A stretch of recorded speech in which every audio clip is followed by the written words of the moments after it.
સહજાન સ્વામી મહારાજની જય. ઘનશ્યામ મહારાજની જય. બાપા શ્રીની જય. સદગુરુ શ્રીની જય. સ્વામિનારાયણ ભગવાનની જય. હે દયાળુ, આપ સદાય રાજ રહ્યો દિવ્ય જીવન જીવું છે. દયા કરો, દયા કરો, દયા કરો. હે દયાળુ, આપ સદાય રાજ રહ્યો દિવ્ય જીવન જીવું છે. દયા કરો, દયા કરો, દયા કરો. જય સ્વામિનારાયણ. સર્વે મુક્તોને પરમ પૂજ્ય બાપજીના સંતોના સેવકના જય સ્વામિનારાયણ.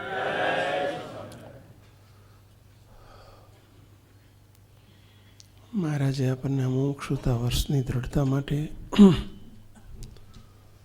સમૂહગાનનું આજનું કીર્તન આપ્યું છે. મેં હું આદિ અનાદિ. સદબાજુમાં જરા જગાડો. સાવધાન બેહો પહેલા, હજુ શરૂઆત થાય છે.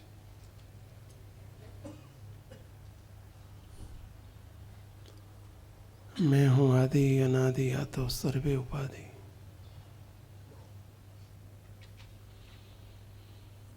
બહુ જ ગહન કીર્તન છે, બહુ જ ઊંડું કીર્તન છે, બહુ જ રહસ્યમય કીર્તન છે.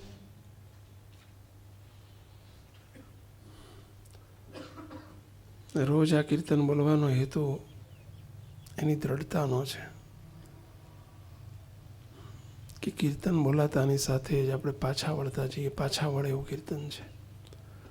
જો સમજીને બોલીએ અથવા તો વૃત્તિઓને પાછા વળવાના વિચારથી જો બોલીએ તો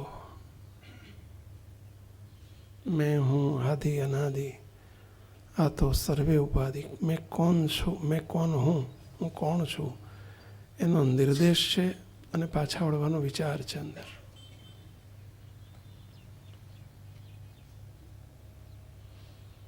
ચલો આ શબ્દને જરા આપણે વ્યવસ્થિત સમજીએ. પહેલાં સમજાશે તો વર્તાશે.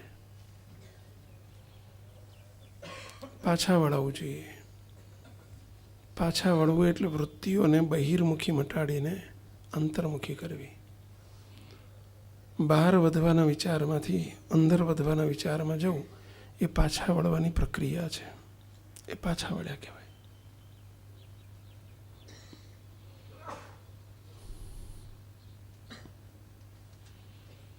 મહારાજને નથી ગમતું ત્યાંથી ગમે છે એ તરફ જવું એ પાછા વળવાની પ્રક્રિયા છે. એ પાછા વળ્યા કહેવાય. દૈહિક અને ભૌતિક ખ્યાલોમાંથી રાજતા કારણ કે આપણે સંપૂર્ણ દેહ ભાવને યોગ્ય કરીને એ રૂપ થઈ ગયા છીએ અને એટલે આપણે દૈહિક ખ્યાલોમાં, લૌકિક ખ્યાલોમાં, ભૌતિક ખ્યાલોમાં રાચીએ છીએ અને એમાંથી રાજતા થકા પ્રભાવના વિચાર તરફ પ્રયાણ કરવું એ પાછા વળ્યા કહેવાય. કોઈ પણ શબ્દ કંઈ સમજાય નહીં તો જરા પૂછજો. મુક્તો આ વાતો માત્ર આપણે સમજવામાં નથી રહેવા દેવી. મુમુક્ષુતા વર્ષ મુમુક્ષુ થવા માટે છે અને આ મુમુક્ષુનું પ્રતીક છે. મુમુક્ષુ હંમેશા અવરભાવના વિચારોમાંથી ઓછું કરીને પરભાવના વિચાર તરફ પ્રયાણ કરે એ મુમુક્ષુ છે. એ પાછો વળ્યો કહેવાય અને એ બાજુ આગળ વધ્યો કહેવાય. આ કીર્તનનો એક જ વાક્ય, આપણી પહેલી જ લીટી બહુ અદ્ભુત વાત કરી છે. મેં હું આદિ અનાદિ, આ તો સર્વે ઉપાધિ. આટલું પહેલાં આપણે સમજીએ. આટલી પંક્તિ, અડધી જ પંક્તિનો અર્થ શું થાય? ચલો કોણ કહેશો? પ્રયત્ન કરો. મેં હું આદિ અનાદિ, આ તો સર્વે ઉપાધિ. કો મહારાજ. હું આદિ એટલે હું આદિ જેવો દેહધારી દેખાઉં છું, પણ હું છું તો અનાદિ જ મહારાજની મૂર્તિમાં જ છું અને જે કંઈ પણ મારો અવરભાવ જે કંઈ દેખાય છે બધી ઉપાધિ જ છે. ઉપાધિ એટલે શું? ઉપાધિ એટલે શું? નાશવંત અને જન્મ ધરાવનારું છે. ચલો હજુ કંઈક સારો જવાબ. ઉપાધિ એટલે શું? ઉપાધિ એટલે જે પ્રભાવનું મારું સ્વરૂપ છે, જે મને પ્રભાવ સ્થાપિત કર્યો છે એમાં વિઘ્નરૂપ અવરભાવ છે એ ઉપાધિ છે માત્ર તમામ. ઉપાધિ એટલે દુઃખરૂપ, ઉપાધિ એટલે ટેન્શન રૂપ, ઉપાધિ એટલે ચિંતા, ઉપાધિ એટલે ઉદાસીનતા. જેને ઉપાધિ લાગે ને એને તણાવ વર્તે, અરુચિ વર્તે. એ ઉપાધિની પ્રતીક છે. જરા જોતા જઈએ આપણે આપણી જાતને, આપણા સ્વરૂપને, કે આપણને અવરભાવ ઉપાધિ લાગે છે, આદિભાવ ઉપાધિ લાગે છે.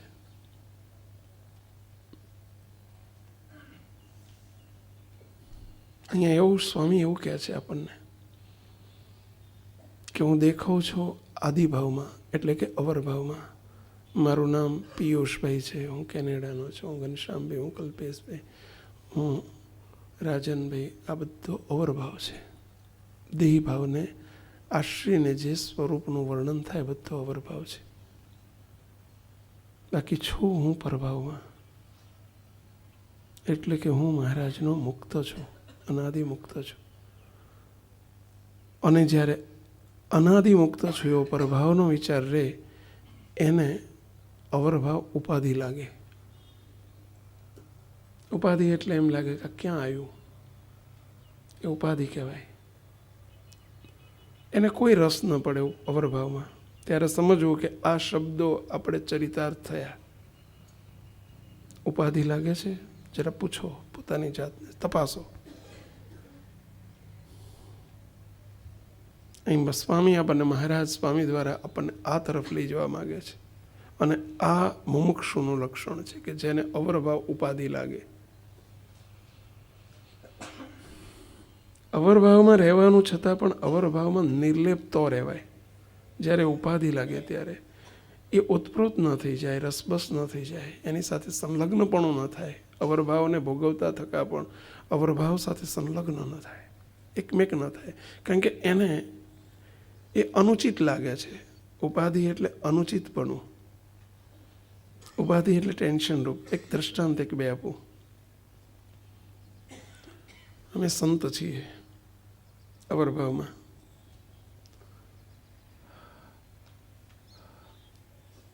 હવે અમને અવરભાવ ભૂલી જ જવાનો છે. અમારો અવરભાવ એટલે અમારો પૂર્વાશ્રમ, અમારે ભૂલી જ જવાનો હોય.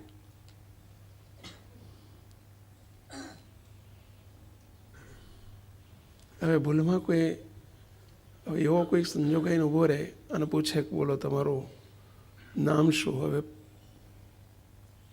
તરત કહીએ કે ભાઈ અમારું નામ નિષ્ઠા સ્વામી. પૂર્વાશ્રમનું નામ બોલવાનું આવે તો કેવી ઉપાધિ લાગે કે આ ક્યાં આવી, આ ક્યાં ઉપાધિ આવી.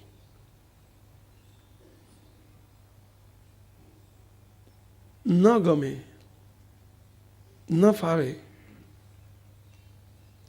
તદ્દન અંદરથી ઉકળાટ થાય, રુચિ થાય, ઉદાસીનતા વ્યાપે કે આ બબાલ ક્યાં ઊભી થઈ.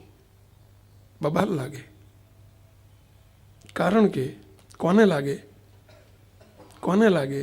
સંતો કહો છો આ બબાલ કોને લાગે? હું સંત છું એવું જેને દ્રઢ થયું હોય ને એને લાગે. પૂર્વાશ્રમનું કંઈ પણ બોલવું પડે. ઘણા અમને પૂછી નાખે, ખબર ના હોય ને તમારે કયા ગામના તમે, કઈ બાજુના તમે, આવું પૂછે.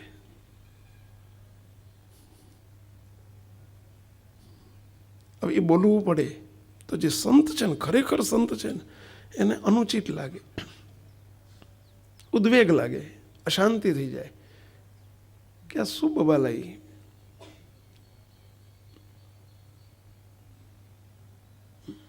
જે સંત છે એને એવું લાગે. જે ઉપરથી સંતનો દેખાવ કર્યો છે, જે સંત નથી, સાધુ નથી, ખરેખર ત્યાગી થયો નથી, એને કશું નહીં બોલે. હું ફલાણા ગામનો છું, બોલો, હું આટલું ભણેલો છું, મારું આ નામ હતું, હું પટેલ છું, આવું બોલે. એને ઉપાધિ નથી લાગતી. અવરભાવ એને એ પૂર્વાશ્રમ ઉપાધિ નથી લાગતી. પણ જે ખરેખર સંત પદની સંતત્વ જેને પ્રાપ્ત થયું છે, અથવા તો અહીંથી મહીથી એવું નક્કી થઈ ગયું છે કે હું સંત છું, તો એને બધી એની પૂર્વાશ્રમ બધો ઉપાધિ લાગે, એને લાગે, અને લાગવી જ જોઈએ. એ જ સંતતા છે,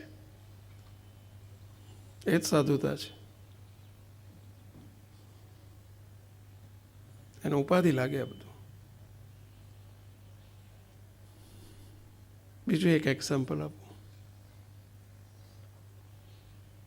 ગણિતનો ટીચર હોય, મેથ્સનો ટીચર હોય સ્કૂલમાં, અને મેથ્સના ટીચરને કોઈ 0 પીરિયડ હોય અથવા તો કોઈક ટીચર નથી આવ્યા અને તમે એડજસ્ટમેન્ટ ઘણી વખત કરતા હોય સ્કૂલમાં, તો મેથ્સના ટીચરને એવું કહેવામાં આવે કે જાઓ તમારે ગુજરાતીનો પીરિયડમાં જવાનું છે, અથવા જેવું આવડે એવું ભણાવ્યા જાઓ. એને શું લાગે? આનંદ થાય કે ઉપાધિ લાગે? કેમ? એને ઉપાધિ જ લાગે. આ શું ઉપાધિ? આ ટેન્શન ક્યાં આવ્યું? ગણિતના ટીચરને ગણિત ભણાવવું એ ઉપાધિ નથી લાગતી, પરંતુ ગણિતના ટીચરને ગુજરાતી ભણાવવાનું કે ઇંગ્લિશ ભણાવવાનું કે XYZ કોઈ પણ સબ્જેક્ટ ભણાવવાનો થાય તો એને કેવી ઉપાધિ લાગે? ટેન્શન રૂપ લાગે. એને કોઈ ઇન્ટરેસ્ટ ના હોય એમાં, કરવું પડે પણ છતાંય ઉપરથી આજ્ઞા છે પ્રિન્સિપાલની કે જેની, એને આજ્ઞા છે એટલે જવું પડે, જાય છે, પરંતુ એને એમાં કોઈ રસ નથી, એને ઉપાધિ લાગે છે. એક દ્રષ્ટાંત છે સમજવાનું. એમ આપણે મુદ્દા ઉપર જઈએ.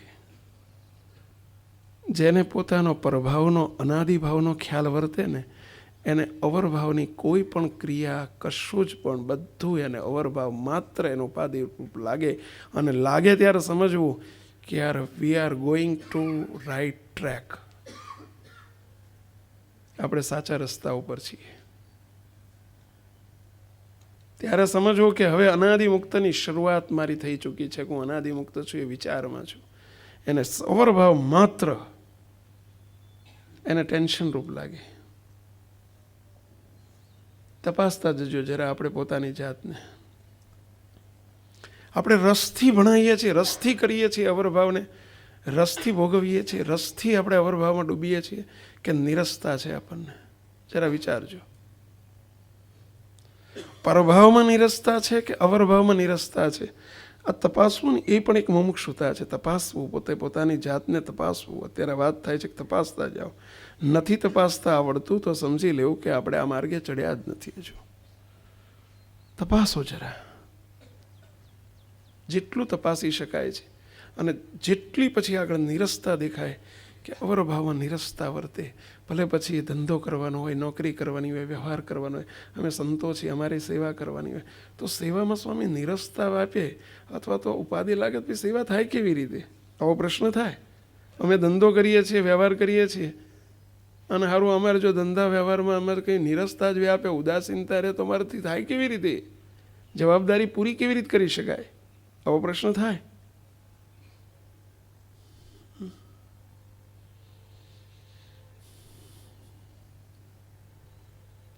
થાય, જરૂર થાય. અવરભાવવાળાને થાય કે અવરભાવની તો પછી ક્રિયા કરવી કેવી રીતે? સેવા એક બાજુ કરવાની છે. અમારા સંતોને સેવા આવે છે. હવે જો એ ઉપાધિરૂપ લાગે તો સેવા, યથાર્થ સેવા થાય જ નહીં. વ્યવસ્થિત સેવાય ના થાય. વ્યવસ્થિત અવરભાવ માત્રમાં તો બધું આવી જાય છે. દર્શને આવી જાય ને, માનસી પૂજા આવી જાય ને, ઠાકોરજી લક્ષી પૂજા આવી જાય, બોલો, અને વ્યવહારિક કાર્યો આવી જાય, વ્યવહારિક સેવા આવી જાય. અવરભાવ માત્ર ઉપાધિ લાગે એ અનાદિભાવ શરૂ થયો કહેવાય. આ તો સર્વે ઉપાધિ, સર્વેમાં વ્યવહારિક અને આધ્યાત્મિક અવરભાવ માત્ર બધો ઉપાધિ રૂપ થઈ ગયો. સર્વે ઉપાધિ, અવરભાવ માત્ર ઉપાધિ એવું કહે છે. આવું કેવી રીતે તો પછી શક્ય બને? પ્રશ્ન થાય કે સારું તો પછી વ્યવહાર કરવો કેવી રીતે, સેવા કરવી કેવી રીતે, અરે આધ્યાત્મિક પૂજા કેવી રીતે કરવી, કેવી રીતે કરવી? બોલો. પણ એ સારું, એ તો બોલવું બોલાય છે, પરંતુ અવરભાવની ઉપાધિ જ લાગે. ઇફ યુ આર અનઇન્ટરેસ્ટેડ, તો આપણે પોતે એમાં અનઇન્ટરેસ્ટેડ છીએ તો એ ક્રિયા થાય જ કેવી રીતે? જેમાં ઇન્ટરેસ્ટ થાય તો જ એ ક્રિયા સક્સેસફુલ થાય. જેમાં કંઈક રસ પડે તો જ સક્સેસફુલ થાય. આ તો એમ કહે છે કે અવરભાવ માત્ર ઉપાધિ થઈ જાય, અને ઉપાધિ થઈ જવું જોઈએ તો કેવી રીતે ક્રિયા થાય? સર્વે ઉપાધિ, એક અનાદિ ભાવ, એટલે કે હું અનાદિ મુક્ત છું, મૂર્તિમાં છું, આ સિવાય એનું બધું ઉપાધિરૂપ થઈ જવું જોઈએ, એમાં રસ પડવો જોઈએ. હવે વ્યવહારમાં રહેવાનું, અવરભાવમાં રહેવાનું, અને અવરભાવ માત્ર ઉપાધિ થઈ જાય. અમારે હમણાં સંતોની સભામાં એક આ વાત બહુ સરસ રીતે ચર્ચાઈ હતી.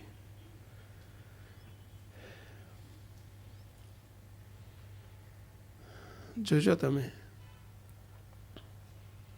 કઈ દ્રષ્ટાંત આપ્યું હતું? કહો. 3 દ્રષ્ટાંત આવ્યા હતા સંતો. કહો અવતારી સ્વામી.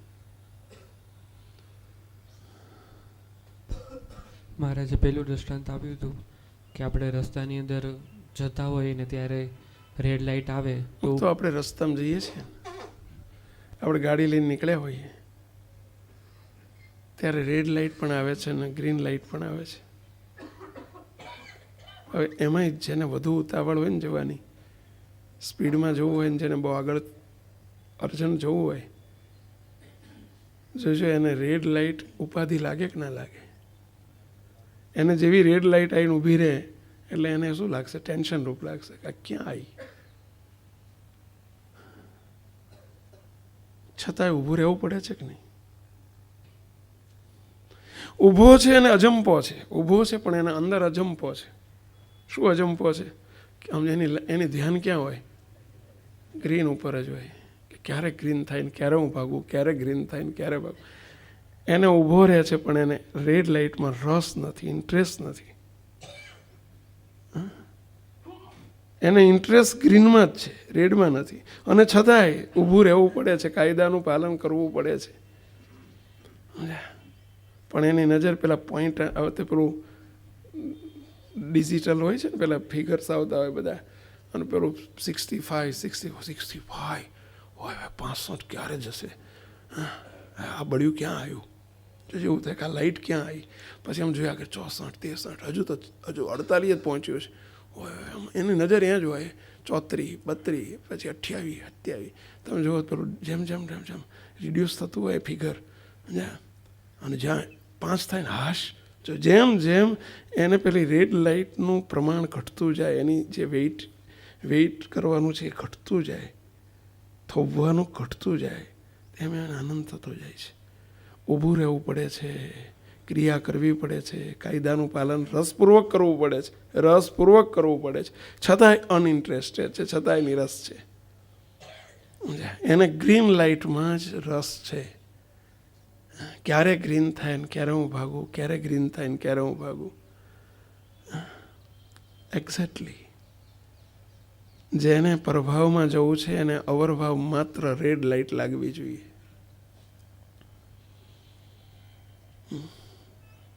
એને જેમ રેડ લાઇટ, જેને ગ્રીન લાઇટમાં જવું છે, જેમાં જેટલી ઉતાવળ ને એટલી રેડ લાઇટ એને ઉપાધિરૂપ લાગે. જેટલી ઉતાવળ હોય ને એટલી રેડ લાઇટ ઉપાધિરૂપ લાગે.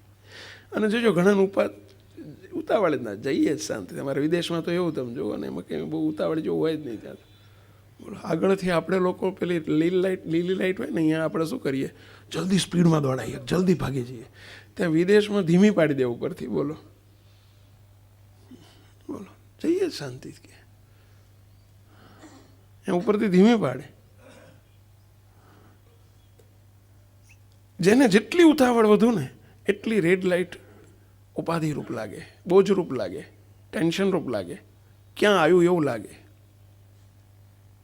એમ જેટલી આપણને પ્રભાવની લગ્ની લાગે ને, અને પ્રભાવ તરફ જવાની જેટલી ઉતાવળ થાય ને, એટલો જ અવરભાવ ઉપાધિરૂપ થતો જાય. કરે છે, રેડ લાઇટમાં ઊભો રહે છે, પરંતુ નો ઇન્ટરેસ્ટ. કાયદાનું પાલન કરવું પડે છે, રસપૂર્વક કરે છે, પણ છતાંય અંદર તો ઉચાટ જ છે કે આ ક્યાં આવ્યું, આ ક્યાં આવ્યું, આ બબાલ છે. બમ્પ આવે ત્યારે ઊભો રહે છે, ધીમું પાડે છે ગાડી, વિદેશમાં પેલી સ્ટોપની સાઇન આવે એટલે તરત જ ત્યાં ઊભી રાખવી પડે જ છે, પરંતુ એને બમ્પ આવે ને ધીમી પડે, પણ જેટલી ઉતાવળ વધુ ને એટલી એને એ બધી બબાલ લાગે કે આ બમ્પ એટલે તમે જોજો પેલા આપણે એવા રસ્તા ઉપર જઈએ કે ભાઈ ચલો હું સારું પેલો ટોલ ભરવો પડે ને તો સારો, પરંતુ વચ્ચે આ સ્ટોપેજ તો ના આવે બધા, એવું થાય છે ને વિદેશમાં. મેઇન રોડ ઉપર જતા રહીએ આપણે, ન્યૂ જર્સી પાર્ક વે ઉપર ભલે ટોલ આવે, પણ છતાં એને પેલી ઉપાધિ લાગે છે કે હારું સીધું 19 ઉપર જઈએ તો કેટલી લાઇટો એક લાઇટ ગઈને બીજી આવે, બીજી થોડી વાર ત્રીજી આવે, એને લાઇટો ઉપાધિરૂપ લાગે છે. બસ આપણા માટે અવરભાવી રેડ લાઇટ છે.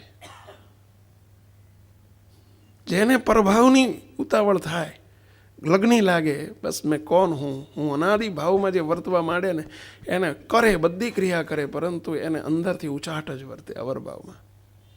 આ બધું ઠીક છે, પરભાવમાં જવા માટે જ અવરભાવ છે ને જેમ કેમ જલ્દી એ પૂરો થાય. આપણે બધા વિચારો જરા, આપણે ઊંધું થઈ ગયું છે, આપણે રેડ લાઇટ ગ્રીન થઈ ગઈ છે ને ગ્રીન રેડ થઈ ગઈ છે. બોલો, લાગે છે ઉપાધિ. ધ્યાનમાં બેઠા હોય ને જોજો, અડધો કલાક ધ્યાનમાં બેઠા હોય ને એને એમ થાય કે હજુ યાર આમ અડધી આંખે આમ જોવે, એટલે હજુ 10 મિનિટ બાકી છે, આમ ઘડીએ સામે ઘડિયાળો જ જોઈ લે, વળી હજુ 10 મિનિટ બાકી છે, હજુ સારો ટાઈમ અડધો કલાક પૂરો જ નથી થતો, ઘડિયાળ બંધ લાગે છે. એ ઉપાધિ લાગે છે, એ ટેન્શન રૂપ લાગે છે. આપણે એટલા જ અવરભાવમાં ડૂબેલા છીએ, આદિભાવમાં ડૂબેલા છીએ. એટલો જ દેહાત્મ બુદ્ધિ આપણી એટલી બધી દ્રઢ થઈ ગયેલી છે, એનું પ્રતીક છે કે આપણને એ ઉપાધિ લાગે છે, પ્રભાવ ઉપાધિ લાગે છે, પ્રભાવની વાત ઉપાધિ રૂપ લાગે છે. આપણને અવરભાવમાં જ એટલા બધા ખૂંચી ગયા છીએ, એટલા બધા ડૂબી ગયા છીએ કે આપણને બસ એ જ જોજો તમે આમ ક્યારે સભા પતે ને ક્યારે આ સેવા કરું, ક્યારે આમ થાય ને ક્યારે આ કરી લઉં, મન ધ્યાન ભજનમાં એ જ સંકલ્પો, એ જ તમે જો વિકલ્પો ચાલતા હોય, સેવાના પ્રવૃત્તિના અવરભાવના જ બધું ધડાધડ બધું અંદર એક પછી એક લાઈન લાગતી હોય. આ બધું શું છે? આ ઉપાધિ રૂપ લાગે છે ને. બોલો, આ તો કરવા ખાતર પછી કરીએ છીએ કે ભાઈ માળા નિયમ છે કરી દેવું જોઈએ, નિયમ કરવા માટે વાંચવા ખાતર વાંચી લઈએ, ધ્યાન કરવા ખાતર ધ્યાન કરી લઈએ. કરતા હોય તો, નથી જ કરતો એ તો અભક્ત છે, કરે છે એ ભક્ત છે, પણ કરતાં કરતાં એને અવરભાવ માત્ર જે કંઈ કરે એની દ્રષ્ટિ બસ જેમ પેલાને ગ્રીન લાઇટ ઉપર જ દ્રષ્ટિ હોય, ફોકસ એનું ત્યાં જ હોય કે ક્યારે ગ્રીન લાઇટ થાય, ક્યારે ગ્રીન લાઇટ થાય, ક્યારે ગ્રીન લાઇટ થાય. મુમુક્ષુનું આ લક્ષણ છે.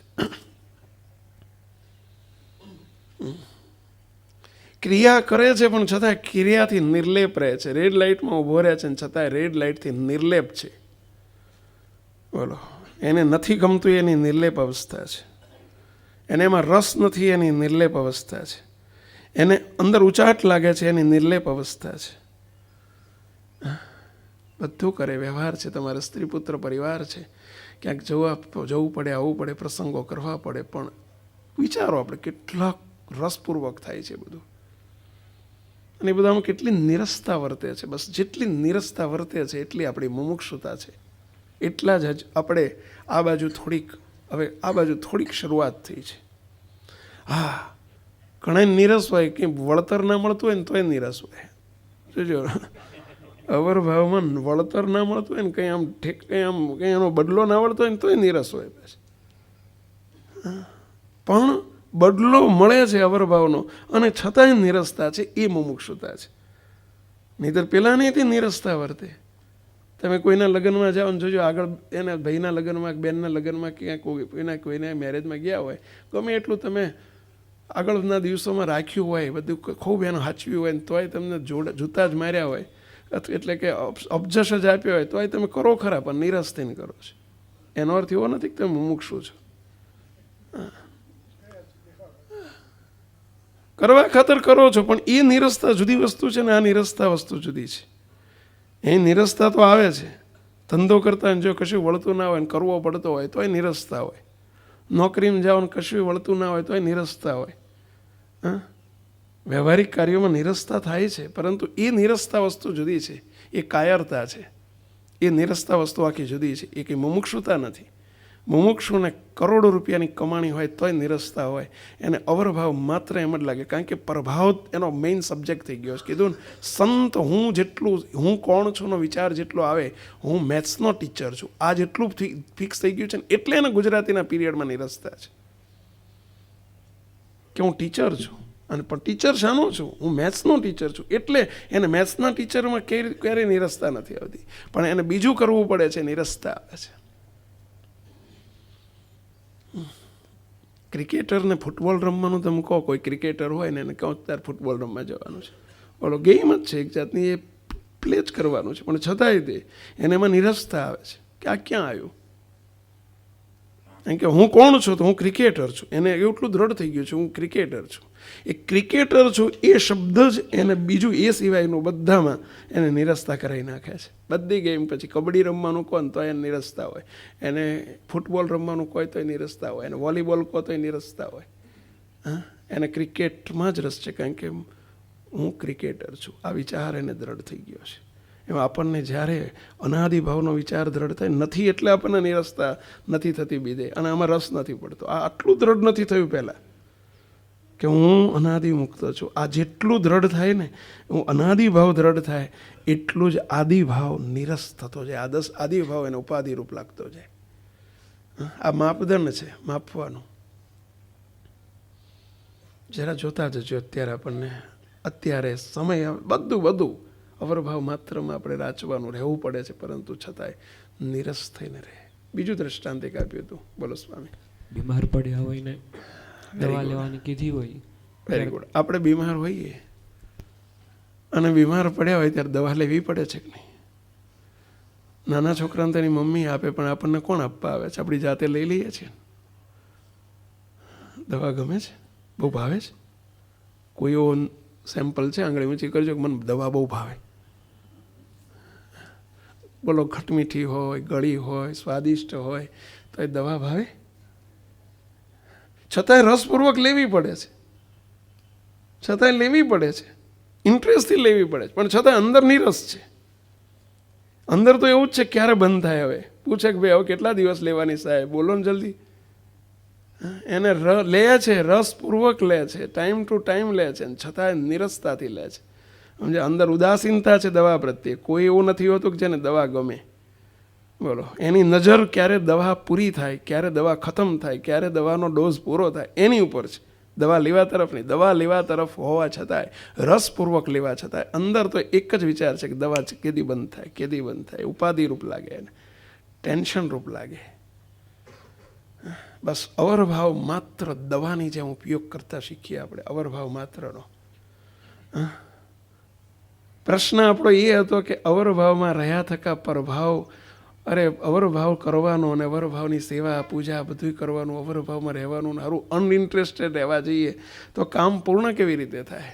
જવાબદારીમાંથી નિભાવાય કેવી રીતે? એનો જવાબ મળી રહ્યો છે આપણને કે નહીં, ઉપાધિ લાગે ને છતાંય કામ થાય છે. દવા ઉપાધિ જ લાગે છે ને છતાંય દવા લેવાય છે. અને નજર તો એક જ છે, ક્યારેક મારો રોગ ટળે ને ક્યારે આ દવા રોગ ટાળવા માટે છે. બસ મારે રોગ ટાળવો એ નિશાન હોય, કે મારે નિરોગી થવું છે એ નિશાન હોય. દવા લેવી એ નિશાન નથી. દવા લેવી એ વચ્ચેનું એક કાર્ય છે.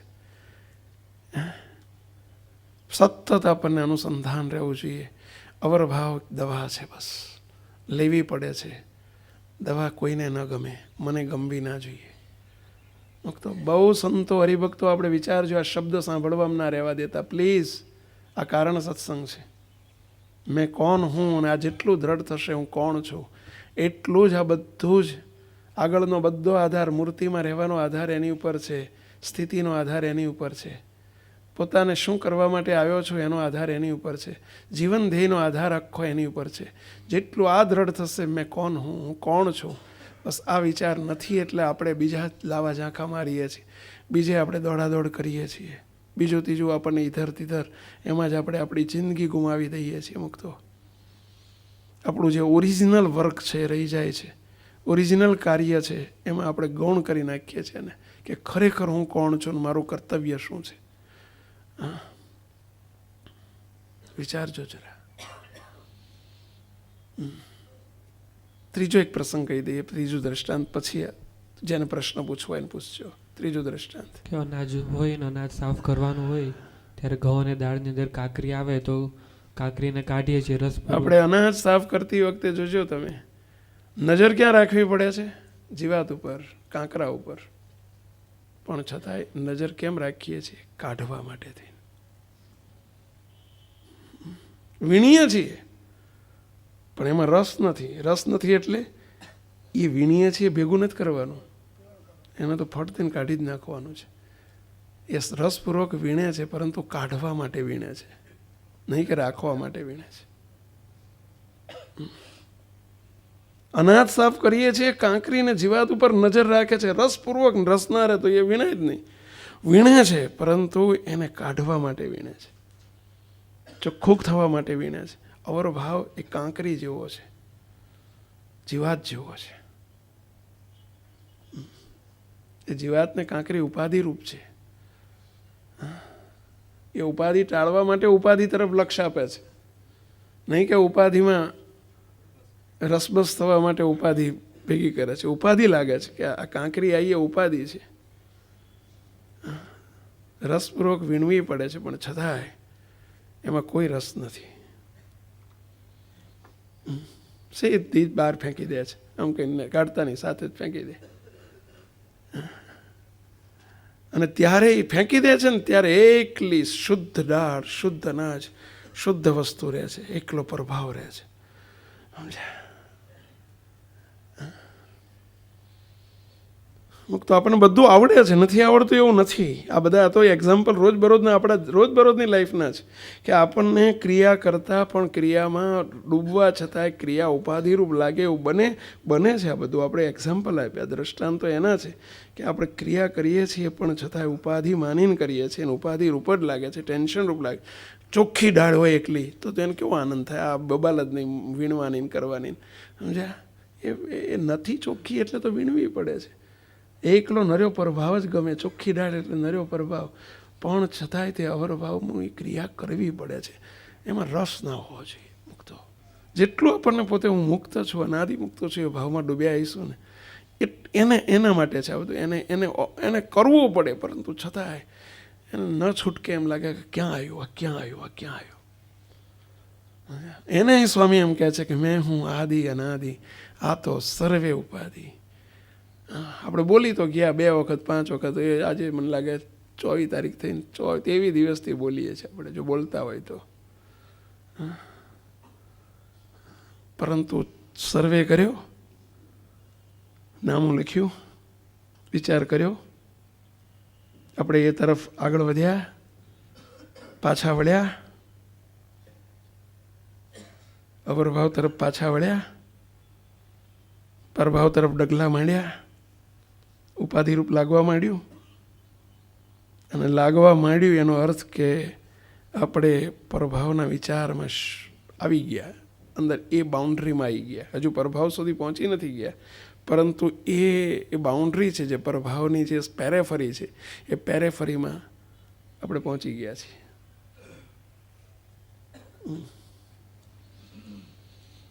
એટલે એના કાયદા કાનૂન જુદા હોય, પેલી પેરેફરીના કાયદા કાનૂન જુદા હોય. એક દેશ છોડીને બીજા દેશમાં જાય ને એટલે તમે તરત જ જોજો એના કાયદા કાનૂન લાગુ જુદા પડી જાય. એના જેવું છે આ તે અવરભાવના કાયદા કાનૂન જુદા છે, પરભાવના જુદા છે. અંતરમાં ટાઢું માય અંદર આમ ચૈતન્ય ભૂમિકા આખી બદલાતી જણાય. એને આમ પાછો જ વળેલો લાગે, આમ શું કરું છું, હું શું કરવા આવ્યો છે વિચાર નિરંતર વર્તે. સમજાય? પાછો વળેલો કહેવાય, ઉપાધિરૂપ લાગે. જેમ કહ્યું ગણિતના ટીચરને ભણાવવા જવું પડે, જાય ખરો પણ એને એમ લાગે કે ક્યાં આવી ગયો હું આ. સમજ્યા? ઉપાધિરૂપ લાગે.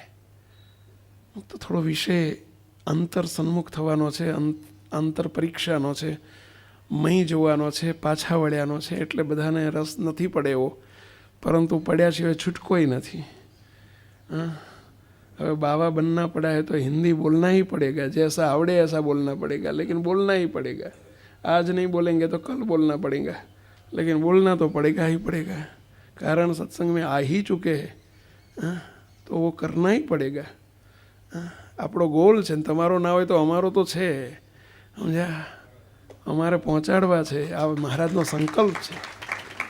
તો ટીચરને ખબર છે પૂરેપૂરી કે મારે કયો સિલેબસ છે ને મારે કેવી રીતે કઈ રીતે ઇઝી કરવું ને કઈ રીતે ભણાવવું, એ ટીચરનો સબ્જેક્ટ છે. મારે આને આ પાકું કરાવવું છે. વિદ્યાર્થીને બિચારાને શું ખબર હોય છે કે મારા વર્ષમાં શું સિલેબસ છે ને કયો પાઠ હવે પછી આવવાનો છે ને મારે શું લેવાનું છે ને શું કરવાનું છે, એનો વિષય જ બહારની વસ્તુ છે. એનો વિષય એટલો જ હોવો જોઈએ, એને રસ એટલામાં હોવો જોઈએ. એક સાહેબ કે એમ કરી રાખે, સબ્જેક્ટની સાથે સાથે બસ તમે તાલ મિલાવે, એ સાચો વિદ્યાર્થી કહેવાય. ને આગળ વધી જાય, સાહેબના સંકલ્પ સમપાત્ર બની જાય, સમજ્યા? બસ એમાં તાલ મિલાવો ને આગળ વધો, બસ. બાકી મક્કમ છે. હવે આવો શબ્દ સાંભળીને આપણે નિશ્ચિંત થઈ જઈએ છીએ. બોલો કે જો એ મક્કમ છે ને આપણને ગમે એમ કહીને કરશે. અરે ભાઈ પણ ઉતાવળ રાખો, જરા ઉતાવળ રાખો. ભણાવવા તો પણ એને નથી ગણાય. જોજો તમે, સાહેબનો મક્કમ હોય કે મારે આને બસ 80% પાસ લાવવા, 80% લવડાવવા છે, પણ 3 ટ્રાયલે આવે ગણાયને. 80% આવે પણ 3 ટ્રાયલે આવે, અને 1 ટ્રાયલે આવે તે કેટલા ખુશ થાય.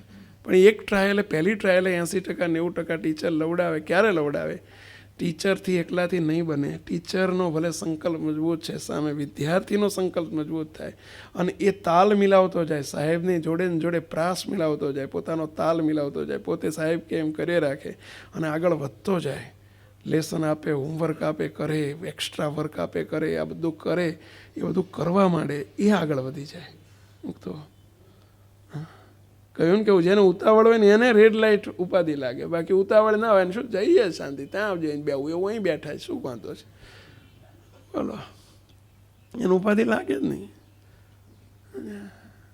કશું નહીં, બેઠા છે, ગાડીમાં બેઠા છે, ક્યાં બહાર બેઠા છે આપણે? એસી ચાલુ છે, ભલે અહીં 45ની ગરમી હોય તો આપણને ક્યાં અડે છે? ચલાવે ને ઓલે વાંયવાળાને કીડીઓ ચડે. આમ ઉતાવળી હોય ને તો બોલે એને કીડીઓ ચડે, ઓલે આગળવાળાને કહીશું નહીં. લે ધીમે ધીમે 20ની સ્પીડે ચડવે. એમ થાય એટલે અહીં 20ની, અહીંયા પોળ છે, 20ની સ્પીડે ચડવે જ ભાઈ, બોલે એને કશું ના લાગે. અમને ઉતાવળ છે એટલે અમે આમ હોર્ન માર્યા કરીએ છીએ, પણ તમે બધા 20ની સ્પીડે ચલવો છો, શું કરવું? બાપુની ચાલે ચાલો છો, ભલે હોર્ન માર્યા કરો ને તમે.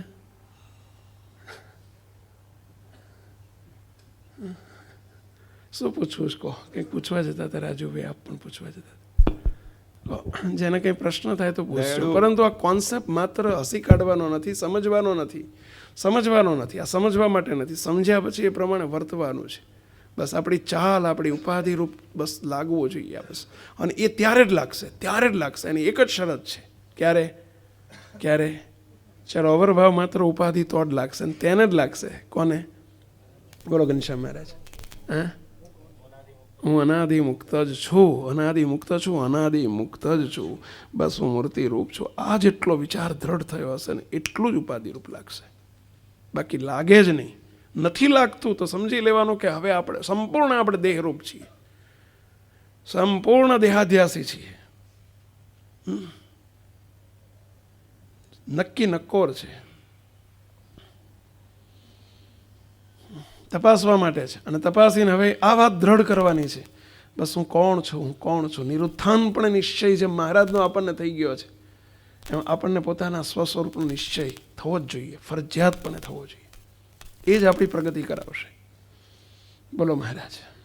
દયાળુ, અવરભાવની જે પણ ક્રિયાઓ હોય, જે પણ ક્રિયા કરતા હોય તો દેહ કરે છે, મારે શું લેવા દેવા? એમ સંસારમાં આપણે સંસારમાં છીએ જ નહીં, આપણે સંસારી જ નથી, આપણે અનાદિમુક્ત છે. પણ જે ક્રિયા કરતા હોય એમાં કહેવાનું મારે શું લેવા દેવા? પેલું છે આ ફસા, બસ બહાર નીકળી જવાનું. કોઈ મહારાજ કૃપા કરે અને આપની કૃપા છે એટલે પતી જશે. જય સ્વામિનારાયણ. સરસ.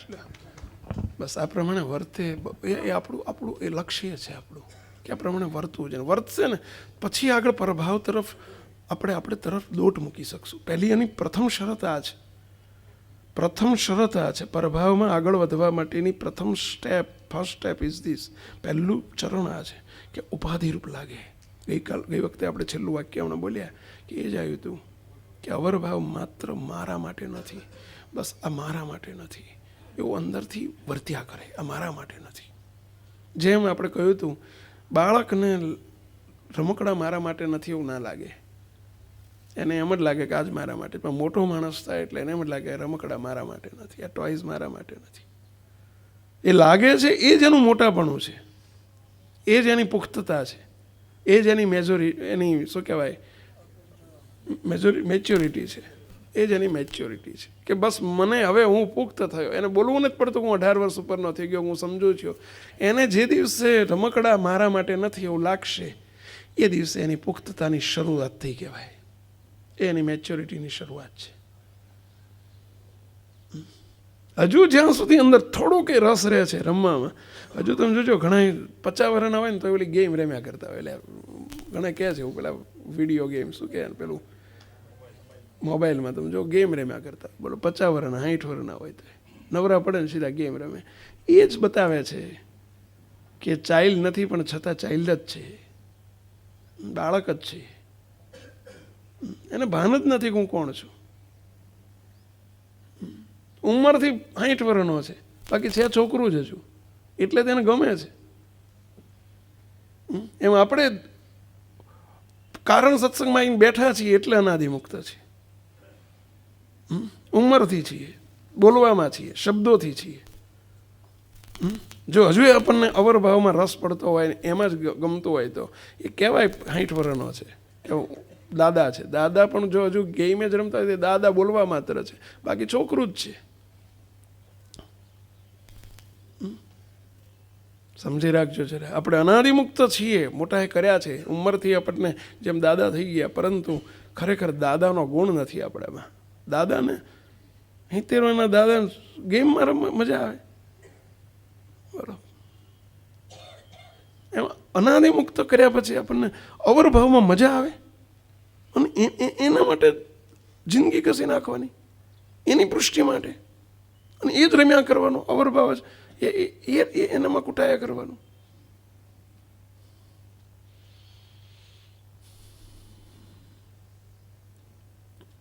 જરા સાવધાન થજો મુક્તો.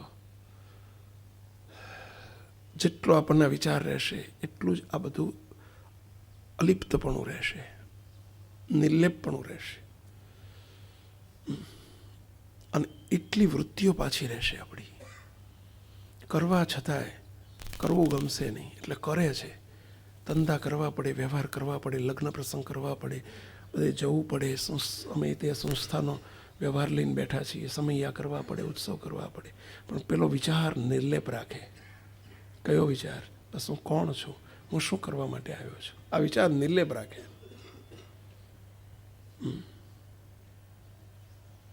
અને એ વિચાર નથી એટલે આપણે નિર્લેપ નથી રહી શકતા, ઓતપ્રોત થઈ જઈએ છીએ, રસબસ થઈ જઈએ છીએ, ઊંડા ખૂપી જઈએ છીએ, જેનો આપણે બધા અનુભવ કરીએ છીએ. અરે માળા ને પૂજા પણ એને ધ્યેય ઉપર જ લઈ જાય. બોલો, પૂજા કરે ને તો એમ લાગે કે પૂજા કરું છું પણ એ અવરભાવ છે, પ્રભાવમાં ડૂબાવવાનો છે મારે, તો પર પૂજા એની સાર્થક થાય. માળામાં એ તે માળા અવરભાવ છે, માળા સાર્થક થાય. માળા શાના માટે છે? માળા માધ્યમ છે, સાધન છે, કારણમાં લઈ જવા માટેનું. એની નજર કારણ ઉપર હોય, કારણ સ્વરૂપ ઉપર હોય, પોતાના સ્વ સ્વરૂપો ઉપર હોય, અને કારણ મૂર્તિ તરફ હોય.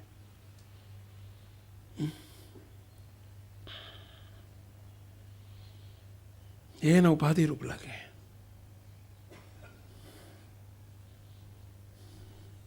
નરસિંહાનંદ સ્વામી હતા તે ગુણાયતાન સ્વામી જોડે જઈને કે સ્વામી હું આવી બધી વાતો કરું ને મૂર્તિની વાત વિચારું તો બધા મારી પૂજા ને મારા બોલાવો મારો જોડો નાખી આવે કે મને નાખી આવે, એને નાખી આવે, મને નાખી આવે કે મને રાતમાં ઉપાડીને નાખી આવે કે દરિયા ભેગો કરી દે કે બોલો યારો કુસંગી લાગે છે એવું લાગે. આખો વિષય જુદો છે, પ્રભાવનો વિષય જુદો છે. અવરભાવ વાળાને કહેવું પડે કે ભાઈ માળા નથી કરતા કરો, સભા નથી કરતા કરો, કથા વાર્તા નથી કરતા કરો, એ કરો કહેવું પડે ને પાછું એને જ એ ઉપાધિ લાગે. લ્યો કથા વાર્તા ઉપાધિ લાગે.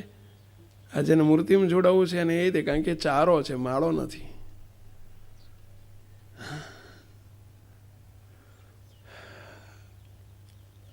એ અનાદિમુક્ત છું એ દ્રઢ કરવા માટે છે. અને અનાદિમુક્ત ભાવ દ્રઢ થતો જાય એટલે બીજા સાધન, બીજા માધ્યમ, બીજો અવરભાવનું બધું અને ગૌણ થતું જાય.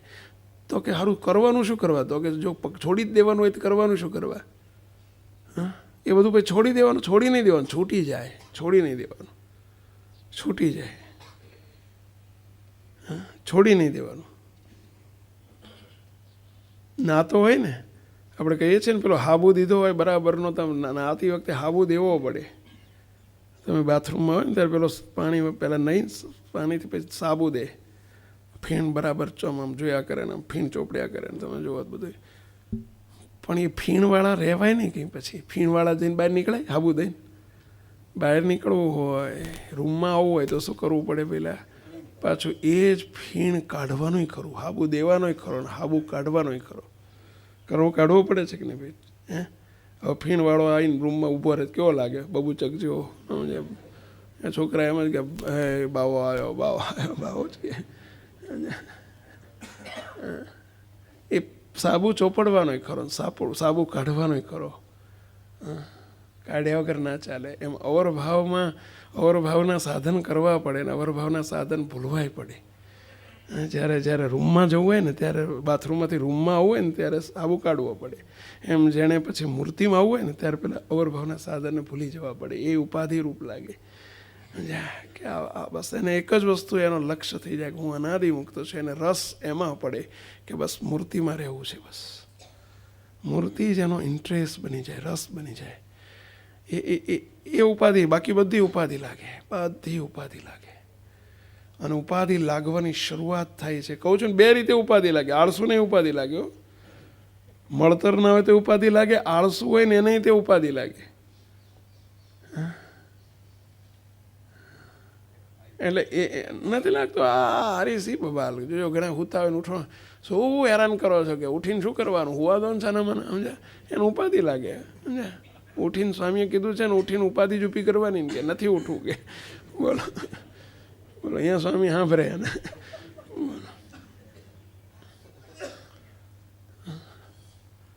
આળસું નહીં લાગે. અને વળતર કંઈ ના હોય તોય લાગે, પણ નહીં, જ્ઞાને કરીને આખું બધું આમ સળગાયું કહેવાય. અને સળગાયું કહેવાય. હા, આમ બેઠો હોય તો મસ્ત થકો બેઠો હોય, કથા કરતો હોય તો એને બસ મૂર્તિમાં રહીને કરે એટલે બધું એને પછી. અને જ્યારે મૂર્તિમાં રહેવાની સ્થિતિ તરફ જાય ને પછી ઉપાધિ બિલકુલ ના લાગે. આ પાછું જ્યારે એ રસ્તે હોય ને તેને ઉપાધિ લાગે. પણ જેવો પાછો મૂર્તિમાં સ્થિર થાય ને સ્થિતિ તરફ જાય ને એટલે બધી ઉપાધિ એને કશી ના લાગે. એટલે એને કાંઈ ઉપાધિ ના લાગે. બોલો, પાછો એટલો બધો રસપૂર્વક કરે. ગુણાહિતાન સ્વામીનો બળદ ખોઈ ગયો તો બોલો દોડ કરી મૂકી, મારો બળદ ક્યાં ગયો? એટલે આપણો વાડીનો બળદ ક્યાં ગયો? બળદ ક્યાં ગયો? બળદ ક્યાં ગયો? બોલો, તારે કેટલાયને એમ સંકલ્પ થાય કે આ સ્વામીને કેટલી બળદમાં વાસના છે, જો ને બળદ કરે છે, બળદ કરે છે. આટલું તો આપણે બળદમાં હેત નથી, વાતો મોટી કરે છે. હવે જે સ્થિર થઈ ગયો છે એને ઉપાધિ પછી લાગતી જ નથી. કેમ નથી લાગતી કહો છે? એનું સંપૂર્ણ કરતાપણું એ મૂર્તિમાં જતો રહ્યો. એટલે કોણ કરે છે બધું? મહારાજ કરતા હોય. એટલે એને ઉપાધિનો, ઓલ્યાનો ઉપાધિની વાત છે, આને નહીં. હવે એનો વાત લેવાય. જો લો, બાપજી આટલું બધું કરે છે, બાપજીને ક્યાં ઉપાધિ લાગે છે? કહો લ્યો. હવે આપણને સ્વામી એમ કહે છે કે આપણે ઉપાધિ લાગવી જોઈએ. હવે આ ક્યાં મેળ પડે? આવે એટલે પણ એ દિવ્ય પુરુષ, તમે જો બાપજીને તમે દર્શન કરતા જોયા છે? બાપજી આવે ને દર્શન કરીને 1 મિનિટ આપણે તો પાકલા કેમ કહીએ ભાઈ ઊભા રહીને મૂર્તિ ધારો, દર્શન કરો. હવે આપણે એ ભાવમાં રહેતા હોય ને 10 મિનિટ ઊભા રહીને આમાં મૂર્તિ આમ ઊભા રહીને આમ કરતા હોય અને બાપજીને 1 મિનિટમાં દર્શન. પણ દર્શન કોને કરવાના? મૂર્તિને શું મૂર્તિના દર્શન કરવાના? આ તો આપણને શીખવાડવા માટે દર્શન કરે છે. બાકી હવે એ સ્થિતિએ પહોંચવું, એ સ્થિતિએ પહોંચેલા સ્થિતિની ખબર પડે કે એમની કળાની ખબર પડે. બાકી તો શું આપણને એમ અવગુણ જ આવે, દોષ આવે. પૂજા કોને કરવાની, માળા કોને કરવાની, છતાંય કરે છે. એટલે બાપાએ વાતોમાં લખ્યું કે સાધનિક જે કંઈ કરે છે પોતાના સમાસને અર્થે કરે છે, અને સત્પુરુષ જે કરે છે, મોટા પુરુષ જે કરે છે એ અન્યના સમાસને અર્થે કરે છે, અન્યને બીજાને માટે કરે છે. પણ આપણને હોય નહીં કે હોય છે એટલે આપણે શું ઓળખી શકીએ એમને. એટલે આપણને ઉપરથી એમ થાય કે જો આ જોજો તમે, બાપાની વાતમાં વાત આવે છે કે જ્યારે અયોધ્યા પ્રસાદજી મહારાજ જ્યારે ગામડી ગામે પધાર્યા, ગામડી, અને દૂધપાકની રસોઈ બનાવેલી હરિભક્તો સંતોએ, અને દૂધપાકમાં ખાંડના બદલે મીઠું નખાઈ ગયેલું. હવે સૌથી પહેલાં કે મહારાજને જમાડો, અયોધ્યા થાળ થઈ ગયો મહારાજનો, પછી કે અયોધ્યા પ્રસાદજી મહારાજને જમાડો. તે અયોધ્યા પ્રસાદજી મહારાજ એ જમી લે, પછી સંતોની પંગત પાડીએ, હરિભક્તોની પંગત પાડીએ, તો અયોધ્યા પ્રસાદજી મહારાજ જમવા બેઠા. હવે એમણે જોયું કે સારું ખાંડના બદલે મીઠું જ નખાઈ ગયું છે. છતાંય બોલવાનું બધા કે મહારાજ પીવો ને પીવો, દૂધપાક પીવો. બધા હરિભક્તો ઊભા છેટે ઊભા બૂમો પાડે, અમારા ભાવને પૂરો કરો સ્વામી, થોડોક એટલે એક વાડકો ભરી આપો, એક તાહડું ભરી આપો. તાહડું ભરીને 3 તાહડા પીવડાવી દીધા બધા ભેગા થઈ, અને પીએ ગયા. બોલો, પીએ ગયા. મહારાજ જમે છે એવા ભાવથી પી ગયા. ગોપાળન સ્વામી જમવા બેઠા, તરત જ બોલ્યા, એટલે હે આ દૂધપાક ખારો હું જેવો છે, આમાં મીઠું નાખ્યું છે તમે. હવે તરત જોનારને શું સંકલ્પ થાય, સ્થિતિનો વિચાર કરે, તરત રાજવે તોલવા બે શું લાગે કે અયોધ્યા પ્રસાદજી મહારાજ જમી ગયા, એમને જોને સમવર્તે છે. અને ગોપાળન સ્વામી કેવા હવા દિયા છે એમને ખબર પડી, અયોધ્યા પ્રસાદજી મહારાજને ખબર ન પડી. હવે આ માપવું, સ્થિતિને સમજવી એ કોઈ નાના છોકરાના ખેલ નથી ભાઈ. આખી બહુ એને ઉદ્ઘોષ જે બધું હોય ને એ બધું લાગે છે જો અમારે. પરંતુ જ્યારે પ્રભાવમાં જ્યારે દ્રષ્ટિ જાય ત્યાં સાધન નહીં કરવાના. જ્યાં સુધી પ્રભાવમાં ન પહોંચે ત્યાં સુધી બધું દર્શન કરવાના, પૂજા કરવાની, માળા કરવાની, બધું કરવાનું. અને બધું કરે જ્યાં જેને સ્થિતિ વર્તું જાય ને એના માટે છે. આવો પછી આપણે એવા બધા આ બધું કરતા નહીં ધંધો, કારણ કે એને છેટાપણું જુદાપણું રહેતું જ્યારે અનુભવાતું જ નથી. સ્વામિનારાયણની મૂર્તિને મુક્ત અનાદિ, એને છેટાપણું કે જુદાપણું નથી. આ સ્થિતિ તરફ જોયો છે ને એની વાત છે. અચ્છા, આપણે આવું બધું પકડી લઈએ. આપણે સ્વામીએ કીધું હતું ને દર્શન કરવા જવાનું નહીં, બધું અંદર જ બધું જોડે જ છે. દર્શન નહીં, અત્યારે લાઈને નહીં ચડવાનું. આ તો મોટા પુરુષને આપણે ઘણી વખત માપવા જઈએ છીએ ને, બુદ્ધિના ત્રાજવે તોલવા જઈએ છીએ ને, એટલે એ ધંધો બંધ કરીએ એટલા માટે આ વાત કરીએ છીએ. અને મહારાજને મોટાને લઈ જવા છે ત્યાં છે, લઈ જવા છે ત્યાં છે. આ મંદિર તો હજુ છેટું છે, દૂર છે, સામે છે. હા, અમારા દિવ્ય જીવનવાળા બધા બોલે અમારા મંદિરની સામે જ અમારું મકાન, એ ત્યાં બેઠા બેઠા દર્શન થાય. સમજ્યા? આમ કે અમારું મંદિર 10 ડગલા નગારું વાગે ને અમે પહોંચીએ. સમજ્યા? પણ હજુ નગારું વાગે ને પહોંચીએ એટલું તો છેટું છે ને. મુક્તો મહારાજને મોટાને એટલું છેટું મંદિર નથી રહેવા દેવું, એટલા છેટા ઘનશ્યામ મહારાજને નથી રહેવા દેવું. નિજ મંદિર કરાવવું છે. નિજ મંદિર એટલે જ અનાદિ મુક્તની સ્થિતિ, અને અહીં પહોંચાડવા છે. મુક્તો આ મંદિરો બધું કાર્ય છે, કારણ રૂપ કરવા છે આપણને. આને કહેવાય સ્થિતિ. એ આપણું સૌનું લક્ષ્ય છે, અને મોટા પુરુષ એના માટે પધાર્યા છે. ઘનશ્યામ મહારાજ સાંભળો છે. હવે એ દુનિયામાં આપણે પ્રવેશ કરીએ ત્યારે કેવી આમ એને બધું પછી ઉપાધિ રૂપ લાગે, અવરભાવ માત્ર. હવે આપણને તો કેટલા ખૂચ્યા છીએ આપણે, આ ધંધો કરી લઈએ ને આ કરી લઈએ ને આ કરી લઈએ ને આ કરી લઈએ. ઘનશ્યામ મહારાજ તમે જુઓ કેટલી બાજુની આવક ભેગી કરવાનો પ્રયત્ન આપણે કરતા હોઈએ. તમે જુઓ તો અમારા ઘનશ્યામ મહારાજ એક દાડ કે મને કે સ્વામી મારે તમારે જો કલાક બેહવું છે, મને સમય આપો. મેં કીધું કંઈક આધ્યાત્મિક પ્રશ્નો લઈને આવશે. બરાબર, ત્યાર તો લઈને આવ્યા. સ્વામી આ કંપનીમાં જો આપણે મંદિરનું ઇન્વેસ્ટમેન્ટ કરીએ ને તો આમાં આટલું કમાવાય, 3 વર્ષે ડબલ થઈ જાય, આમાં વર્ષે ડબલ થઈ જાય બધું. હવે મને ઉપાધિ લાગે, આ ક્યાં ઉપાધિ લઈને આવ્યો. મેં કીધું તું નિર્લેપ સ્વામી મળે, મને છોડ બાપા. હવે એને એટલો બધો એમ લાગે કે કેટલો ખૂચેલો છે અંદર, કેટલા મહારાજ ખૂચ્યા છે અંદર. સમજાય? બોલો, કેટલી ઊંડાઈથી અંદર પહેરી ગયા છીએ અંદર. એના જ વિચારો, એનું જ મનન, એનું જ ચિંતન. આ બધા આપણે વિચાર જો ધંધા રોજગાર બધું કરો છો, એના જ વિચારમાં ડૂબેલા હોય, એમાં જ ખોપેલા હોય. તો ક્યાં મારી આ વાત ચોટશે તમને? વિચાર કેમ આવશે? કોણ છો તમે? ખ્યાલ કરો જરા. કોણ છીએ આપણે બધા? શું આપણો આ કરવા માટે આપણે આવ્યા છીએ? એના જ પ્લાનિંગ, એના જ આયોજન, એનું જ બધું આખું તમે જુઓ તો ઓહો, કેટલું ઊંડા ઊંડા ઉતરી ગયા છે. આ કરું તો આટલું મળે ને, આ કરું તો આટલું મળે ને, આ કરું તો આટલું મળે ને, હું ઇન્ડિયા જઉં, વિદેશ જઉં તો આટલું મળે ને, ત્યાંથી આમ જઉં તો આટલું મળે ને, આ ધંધામાં આટલું મળે ને, આટલું મળે. અરે આ હવે ટળવાની વાત કરીએ છીએ. તમે મળવાના વિચારમાં છો, અમારે તમને મેળવી આપવા છે, પણ કયું સુખ આ કરું તો આટલું સુખ મળે, આ કરું તો હું આટલું સુખ મળે, આ કરું તો આટલું મૂર્તિનું સુખ મળે. એ વિચાર એ અનાદિમુક્તનો વિચાર છે. પેલો અનાડીનો વિચાર છે, પેલો દેહધારીનો વિચાર છે, જગતના જીવનો વિચાર છે. તો કે તો સંસારમાં રહેવું કેવી રીતે? કીધું એમ લાલ લાઇટની જેમ રે, લાલ લાઇટ થાય બસ કરવું પડે, નિયમમાં પાલનમાં કરવું પડે, પરંતુ એને એક જ વસ્તુ હોય, ક્યારે હું આગળ વધું. અને એના માટે બાપાસ્ત્રીની વાતોમાં તો બહુ સરસ કેટલીક વસ્તુઓ આપણને મોટા પુરુષે કેવી આપણને રીત બતાવી છે કે સંસારમાં રહેવું હોય તો કેવી રીતે રહેવું, સમજ્યા? એવું મહારાજના મોટાના વચનો તરફ જરા નજર રાખો મૂકતો, કે નિર્લેપ કેવી રીતે રહેવાય. પણ આપણે બધા નિર્લેપની ક્યાં વાત કરવી. જો જરા એક બે વાત વાંચું, સાંભળજો. કંઈ પ્રશ્ન થાય તો પૂછજો ભાઈઓ. તમે બધા આમ ટાટા હેમ જેવા થઈ ગયા છો બધા. તમે જો પેલી મહારાજ ઘણી વખત વાતો કરતા વાતો કરો પછી કે મહારાજ કે સભા આખી સુનકાર થઈ ગઈ, સહજાનંદ સ્વામી મહારાજની જે એમ કહીને મહારાજ સુનકાર થઈ ગઈ, એમ કરીને સુનકાર થઈ જાય. એવી વાતો કરીએ તો સુનકાર થઈ જઈએ છીએ.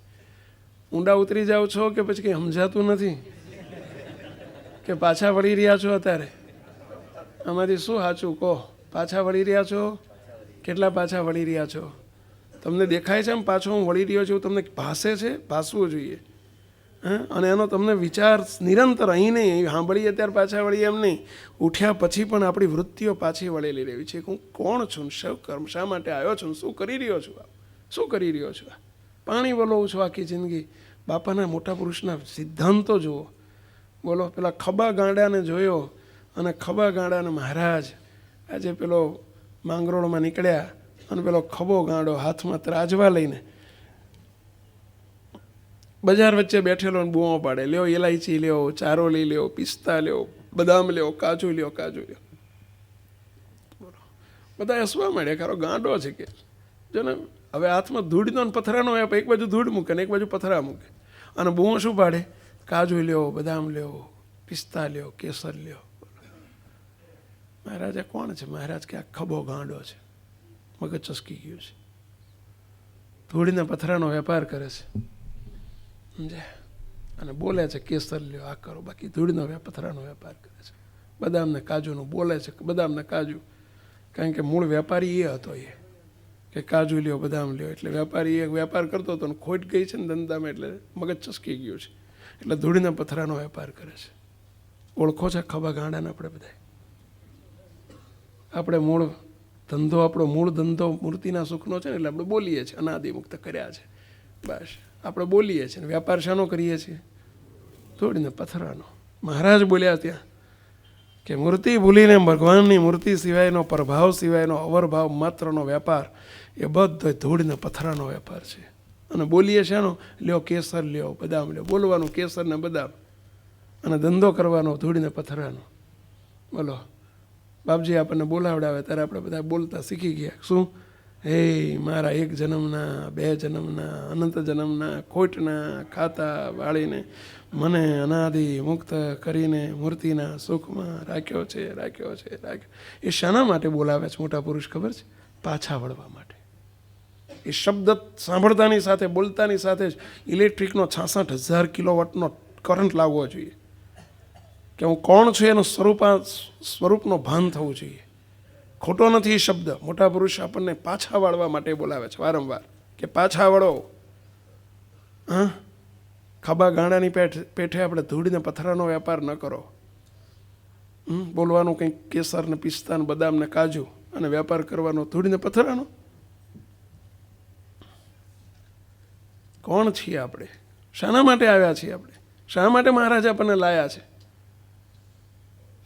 થોડી વાતો બધી પાછા વળવાની છે. એટલે તમે આમ પેલું જે એકદમ દોડતો જતો હોય ને પાછા વળવાનું ઘેડ ના પડે, બહુ સ્પીડમાં હોય ને, અને પછી હલવાય. જોજો, અમે ઘણી વખત આવું થયેલું છે અમારે.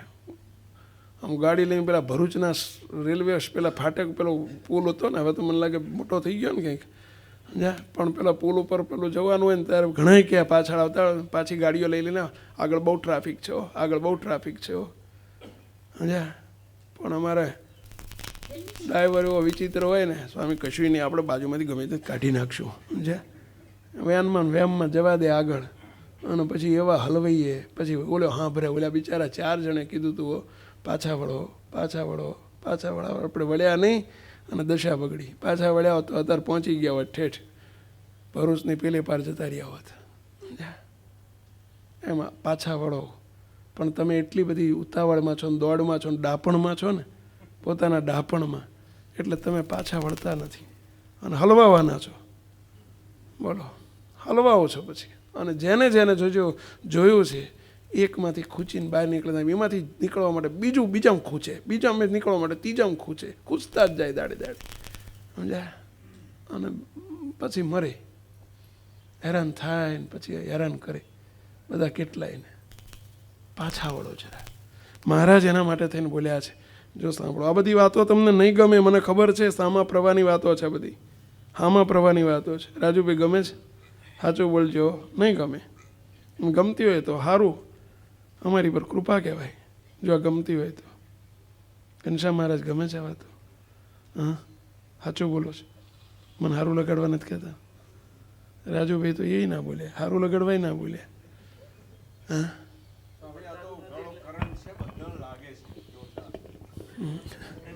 વર્તાતું નથી એટલે ખોટું નથી બોલાતું. વર્તાતું નથી ને એટલે આ નથી. ગમે છે ખરી? ગમે ને ખરી. ગમશે તો વર્તાશે. બોલું જોજો, તમે કંઈક બજારમાં વસ્તુ જોઈને આવ્યા હોય ને વેત ના હોય ને ગમી હોય ને તો એ ચિત્ત તો યારે ક્યારે વેત થાય ને ક્યારે લઈ આવું પેલી વસ્તુ, એવું થાય ને પહેલાં. જોજો તમે બજારમાં ગયા હોય ને ગાડી ગમી ગઈ હોય ને સારું વેત ના હોય તો પાછા આવતા રહો. પછી એમ થાય ક્યારે વેત થાય ને ક્યારે ઓલી ગાડી લઈ આવું. એમ ગમ્યું હશે ને તો કાલે લેવાશે. હા, વૃત્તિ અહીંયા રહેશે કે સારું ગમી છે પણ વસ્તુ આપણે વેત નહોતો ને એટલે લીધી નથી. પણ ગમશે તો આગળ વધારશે ને પહેલાં. કેટલાને ગમે છે? સાચું બોલજો, અમને સારું લગાડવા ના કહેતા. અને ના ગમે તો સમજો હજુ આપણે આ સભામાં બેસવાના લાયક નથી. આપણે એટલા બધા ફેર ચડી ગયા છે આપણને પ્રવૃત્તિના, એટલા બધા ફેર ચડી ગયા છે અવરભાવના, એટલા બધા ફેર ચડી ગયા છે આપણને જગતની કોરના. આ તો અનાદિ મુક્તોની સભા છે. આ કારણ સત્સંગ છે ભાઈ. અને કારણ સત્સંગમાં આ જ કરવાનું છે. અને આ જ પોતાના સ્વરૂપનો નિરંતર ખ્યાલ વર્તે. બસ મેં કોણ હું, મેં કોણ હું, મેં કહું અનાદિ મુક્તો છું. અને એના માટેની પૂર્વ ભૂમિકા અહીંયા મહારાજ બતાવે છે. શું કહે છે સાંભળજો. ગ્રહસ્થ હરિભક્તોને વ્યવહાર કરવો પડે, પણ તે વ્યવહાર કેવો કરવો? જો તમને બધાને હિન્ટ્સ બતાવે છે. બાપાશ્રીની બીજા ભાગની 51મી વાતનું આ વાક્ય છે.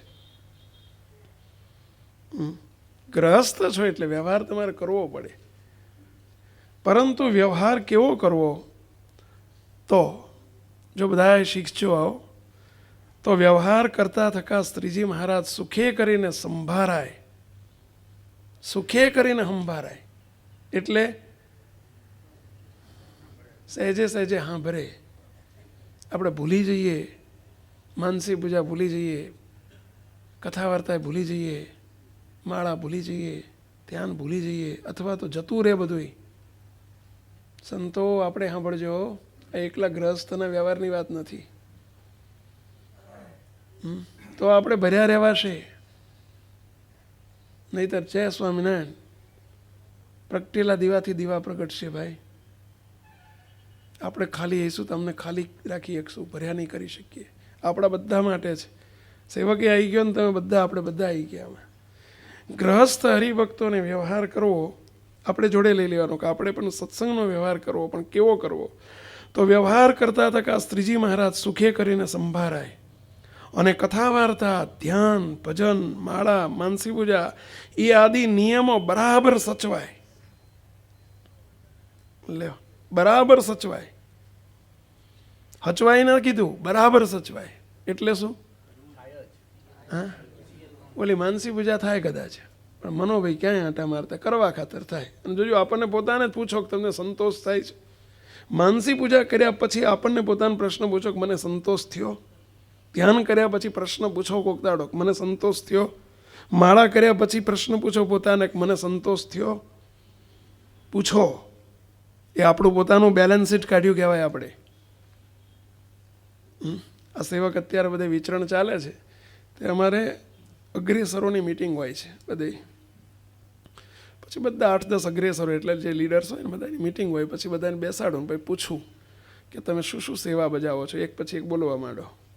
અને કહી દીધું એક તમારે નામ બોલવાનું પહેલાં અવરભાવનું, કદાચ હું ઓળખતો ના હોઉં બધા સેન્ટરમાં તો એ બોલવાનું, પછી તમારી સેવા બોલવાની, તમે કેટલો સમય સેવામાં આપો છો એ બોલવાનું, અને તમને ચોથો પ્રશ્ન એક તમને પોતાને તમારી સેવાથી સંતોષ છે એ બોલવાનું. તમને સંતોષ નથી, સંતોષ ક્યાંથી થશે? તમને સંતોષ નથી તો પોતાને મને સંતોષ ક્યાંથી થશે? તમે જો પેપર લખીને આવો, તમને પોતાને એમ થાય કે સંતોષ નથી કે આ જારું પેપર બરાબર ના ગયું, પેપર તપાસનારને સંતોષ ક્યાંથી થશે? તમને જ એમ થાય કે આજ બરાબર પેપર ના ગયું, સંતોષ થયો જોજો, તો એમ જ આવવાનું. તપાસનારને એમ જ થવાનું કે બરાબર નથી લખ્યું આને. સ્વાભાવિક છે. પહેલાં આપણી સેવાથી, આપણી પૂજાથી, આપણી માળાથી, આપણા સાધનથી આપણને સંતોષ થાય છે. સંતોષ એનું નામ કે આપણને આ બધું સાંભળે ને પછી ખબર પડે સંતોષની. હો, નહીંતર તો તમે જુઓ ને તો હવે થઈ ગઈ માળા. ઓલા મુક્તાનંદ સ્વામીને ઓલા કાઠી જેવું થાય. કાઠીને પૂછ્યું, કાઠી તને કોઈ ઘાટ સંકલ્પ થાય છે ધ્યાન ભજનમાં? કે અરે આવતો હશે, ઓરો તો આવે, બુથું તોડી નાખું ગયું. એને બિચારાને ખબર જ નથી ઘાટ સંકલ્પ કોને કહેવાય. મુક્તાનંદ સ્વામી કે તમને થાય કે મહારાજ આમ થાય છે કે ઓલી હાથમાં ધૂળ લઈને રેતી લઈને કે આમ ખડર એક સમયો નથી ને બીજો થાય છે બીજો. હવે એ વાત ઓલ્યા માટે હતી પણ એને ખબર જ નથી પડતી. આ વાત સાંભળ્યા પછી આપણે પોતાને તપાસતા શીખો કે મને મારા સાધનથી સંતોષ થાય છે. અહીંયા એ કહે છે, અહીંયા એટલા માટે શબ્દ વાપર્યો કે કથા, વાર્તા, ધ્યાન, ભજન, માળા, માનસી પૂજા એ આદિ નિયમો બરાબર સચવાય. બરાબર સચવાયનો અર્થ આ ટાઈમે થાય એવું નહીં. બરાબર સચવાયનો અર્થ ટાઈમે થઈ જાય એવું નહીં. એ સારું છે ટાઈમે થાય, પરંતુ સંતોષકારક થાય છે. તમને પોતાને એમ થયું કે માનસી પૂજા મેં ખરેખર માનસી પૂજા કરીને મહારાજને જમાડ્યા. અમારે ઘણી વખત મુક્તો આવે ને, સ્ટાફના મુક્તો બપોરે 1 વાગે જમીને આવે, એટલે આ સેવક પણ ઠાકોર જમાડીને ઉપર જતો એટલે પૂછો ક્યાં જઈ આવ્યા? તો કે સ્વામી ઠાકોરજી જમાડી આવ્યા. કે ઠાકોરજી જમાડ્યા કે તમે જમાડ્યા? જરા વિચારીને બોલો, જવાબ આપો. આપણો શબ્દ છે આ બધા, આપણે શબ્દની માયાજાળમાં જ અટવાઈ જઈએ છીએ. ઠાકોરજી જમાડ્યા. તમે સહેજ પણ ઠાકોરજી વાભર્યા હતા જમાડતી વખતે? ખરેખર ઠાકોરજીને જમાડ્યા એવો તમને સંતોષ થયો કે મેં ઠાકોરજીને જમાડ્યા કે તમે જમી આવ્યા? આપણને આ બધું જોવાની આદત જ નથી. પાછા વળે તો જ જોવાય. આ પાછા વળ્યા કહેવાય. જો આટલું ચેક કરવું એ પાછા વળ્યા કહેવાય. મારી માનસી પૂજા યથાર્થ થઈ કે નહીં એવું ચેક કરવું એ જ પાછા વળ્યા કહેવાય. પોતાના સ્વ સ્વરૂપમાં આપણે આયા કે નહીં એ વિચાર આવવો એ જ પાછા વળ્યા કહેવાય. આપણને આવી આદત જ નથી. બસ રોજે રોજ વર્ષોના વર્ષો જતા રહ્યા આપણા. કહો તો કેટલી દાડે જ માનસી પૂજા કરીએ છીએ, કેટલા વર્ષોથી ધ્યાન કરીએ છીએ, કેટલા વર્ષોથી માળાની પૂજા કરીએ છીએ, પરંતુ ઠેરના ઠેર હોઈએ છીએ આપણે.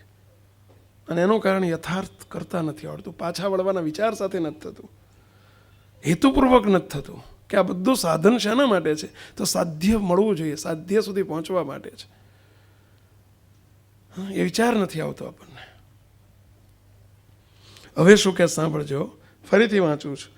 અને ગ્રહસ્થ હરિભક્તોને વ્યવહાર કરવો પડે, પણ તે વ્યવહાર કેવો કરવો? તો વ્યવહાર કરતા થકા શ્રીજી મહારાજ સુખે કરીને સંભાળાય. અને કથા, વાર્તા, ધ્યાન, ભજન, માળા, માનસી પૂજા એ આદિ નિયમો બરાબર સચવાય. હવે આગળ સાંભળજો. એવી રીતે પોતાના જીવાત્માને પરલોક સંબંધી સુખ થવાનું મુખ્ય સાધન છે. પરલોક સંબંધી સુખ એટલે મૂર્તિનું સુખ. એ જેને પામવું હોય એના માટે આવું કરવું. વ્યવહાર, પછી મહારાજ શું કહે સાંભળજો, વ્યવહાર દેહ નિર્વાહને અર્થે કરવો, તે પણ શ્રીજી મહારાજ અને મોટાની આજ્ઞા પ્રમાણે કરવું. દેહ નિર્વાહને અર્થે કરવો એનો અર્થ શું થાય? બસ રાત દાડો મંડી પડું, દેહ નિર્વાહ પૂરતું મળતું હોય તો સંતોષ માનો ને. શાના માટે આ કરી લો ને આ કરી લો ને આ કરી લો? અને જેને આ કરી લો આ કરી લો આ કરી લો, કોઈ દાડા નહીં કરી શકે. આ કામ નહીં કરી શકે. કયું કામ? ભગવાનમાં જોડાવાનું કામ એ કદી નહીં કરી શકે. તો કદી ના કરી કે એમ નવરો પડે તો અહીં કરશે ને આ કરશે, પાછો વળે તો આ કરશે ને પાછો વળે તો. આ તો તદ્દન પાછા વળવાની વાત છે ભાઈ. મહારાજે કીધું તમે ગ્રસ્ત છો, દેહ નિર્વાહ પૂરતું કરવું પડે, પરંતુ એથી વિશેષ કેટલું બધું આ 3 પેઢીઓ બધુંનું ખાવા મળતું હોય. શા માટે મંડો છે બોલો? ઘણા એમને ફોન કરે કે સ્વામી આ એક નવો ધંધો સારો મળે લઈ લો. અમારા પિયુષભાઈ ઘણી વખત ફોન કરે મને. આ સેવક કાયમ માટે એ જ જવાબ આપ્યો હશે. બોલો અનેક વખત મને ફોન કર્યો છે. ત્યારે ફોન પર એક જ કહું, દયાળુ 4 રોટલી જમવા જોઈએ, 4 નથી મળતી, 40 મળે છે, 4ના બદલે. શું કરવા આવ્યો એ કરો છો? ફરી પાછું કોક બતાવે ને 2, 4, 6 મહિના થાય ને પાછું કોક બતાવે કે ધંધો બહુ સારો છે, પાછું ફોન આવે, સ્વામી લો, એટલે આ પણ બોલો કાયમી તમને રુચિ બતાવી દીધી છે. આ એક એમના માટે નથી, આપણે બધા એ તો કરે છે, આપણે તો પૂછતાય નહીં. ખબર છે તમને, પૂછવા આવીશું તો આપણને આ જ જવાબ મળવાનો છે. હા, ઘનશ્યામ મહારાજ બહુ પાછા વળજો મુક્તો. શ્રીજી મહારાજને મોટાના વચનો છે. તમને બધા એમ થશે કે સ્વામી તમે આટલી બધી પાછા વળવાની વાતો કરશો તો મંદિરો થશે કેવી રીતે? બાપજી કે મંદિરો કરો, એટલે આ મંદિરોની સેવા, એટલે આ જે કહે છે એ કરાવશે. શું કરવા તમે હાઈવો કરો છો? હા, મંદિરો કરાવનારા મહારાજ જો દરેકના વક્કલ હોય, મહારાજે દરેક વક્કલ પાડ્યા હોય, દરેક વ્યક્તિ દરેક વસ્તુ હોય, સમજ્યા? એવાય મહારાજ ગોતી આપ્યા હોય કે જે મંદિરો જ કરાવી શકે, એને આંખું બંધ કરીને બેહવાનું ગમે જ નહીં. એ વક્કલ હોય એક, અને એ વક્કલા નહીં સાંભળતો હોય, કથાએ સાંભળે નહીં, એને રસ પડે નહીં, એને સેવા કરવામાં રસ. મહારાજ એ મૂક્યા છે એમ નહીં, તે ધન્યવાદ, રાજીપો કમાય છે એ રીતે કમાય છે, ધન્યવાદ. આપણને જો આ વાત મુખ્ય મુદ્દો આ છે, મહારાજને મોટા કરાવવા આવ્યા છે. હા, પરંતુ છતાં એ બિચારો કોઈ તનની નથી, આ રીતે નથી કરી શકો, તનની કોઈ દનની કરે, બધા વક્કલ છે જુદા જુદા. થશે, મહારાજ બધું ગોઠવી રાખ્યું હોય, એમનું કાર્ય છે, એમને ગોઠવી રાખ્યું હોય. આપણે આ વક્કલમાં આવો, અત્યારે આ વક્કલની વાત ચાલે છે. આ મુખ્ય ધંધો આપણો આ છે, મહારાજને મોટાને કરાવવું છે. એના માટે જ મહારાજનું પ્રાગટ્ય, એના માટે જ મોટા પુરુષનું પ્રાગટ્ય છે, એના માટે જ આપણને લાયા છે. હવે શું કહે છે મહારાજ સાંભળજો. વ્યવહાર દેહ નિર્વાહને અર્થે કરવો તે પણ શ્રીજી મહારાજ અને મોટાની આજ્ઞા પ્રમાણે જ કરવો. પણ જે વ્યવહાર કરતા થકા, સંતો આપણે સાંભળજો, જે વ્યવહાર કરતા થકા મહારાજની મૂર્તિને ભૂલાય તેવો વ્યવહાર ભગવાનના ભક્તને કોઈ દાડો કરવો નહીં. અને વ્યવહાર રૂપ થઈ જવાય એવા વેગે સહિત પણ વ્યવહાર કરવો નહીં. બોલો, વ્યવહાર રૂપ થઈ જવાય, ક્રિયારૂપ થઈ જવાય, પ્રવૃત્તિ રૂપ થઈ જવાય. ધ્યાન ભજનમાં આપણને ભગવાનને બોલી પ્રવૃત્તિ સાંભળ્યા કરે છે, શું છે? પ્રવૃત્તિ રૂપ થઈને વ્યવહાર કર્યો. એટલે આ સૂત્ર તો એવું છે કે પ્રવૃત્તિમાં નિવૃત્તિ કરતા શીખવાનું છે. એના બદલે આપણે નિવૃત્તિ લઈને બેઠા છીએ, એમાં પ્રવૃત્તિ ચાલે છે. બોલો, મહારાજને મોટાનો અભિપ્રાય એવો છે કે ભાઈ પ્રવૃત્તિમાં નિવૃત્તિ કરતા શીખો. ઘનશ્યામ મહારાજ સમજ્યા કે પ્રવૃત્તિમાં નિવૃત્તિ લેતા શીખો. એટલે શું કહો જોઈએ? નહીં, અત્યારે અહીં એવું નથી કેવું. ચલો, પ્રવૃત્તિમાં નિવૃત્તિ લેતા શીખો. બોલો ઘનશ્યામ મહારાજ, કેવું છે? કે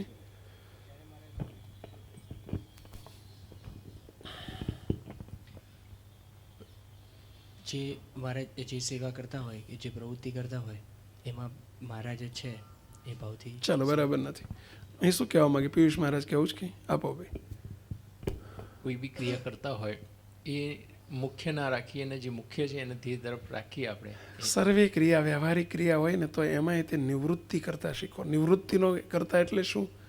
કે હું આ કરવા નથી આવ્યો, મારે મહારાજમાં જોડાવાનું છે, રહી ના જાય આ વિચાર એ પ્રવૃત્તિમાં નિવૃત્તિનો વિચાર કહેવાય.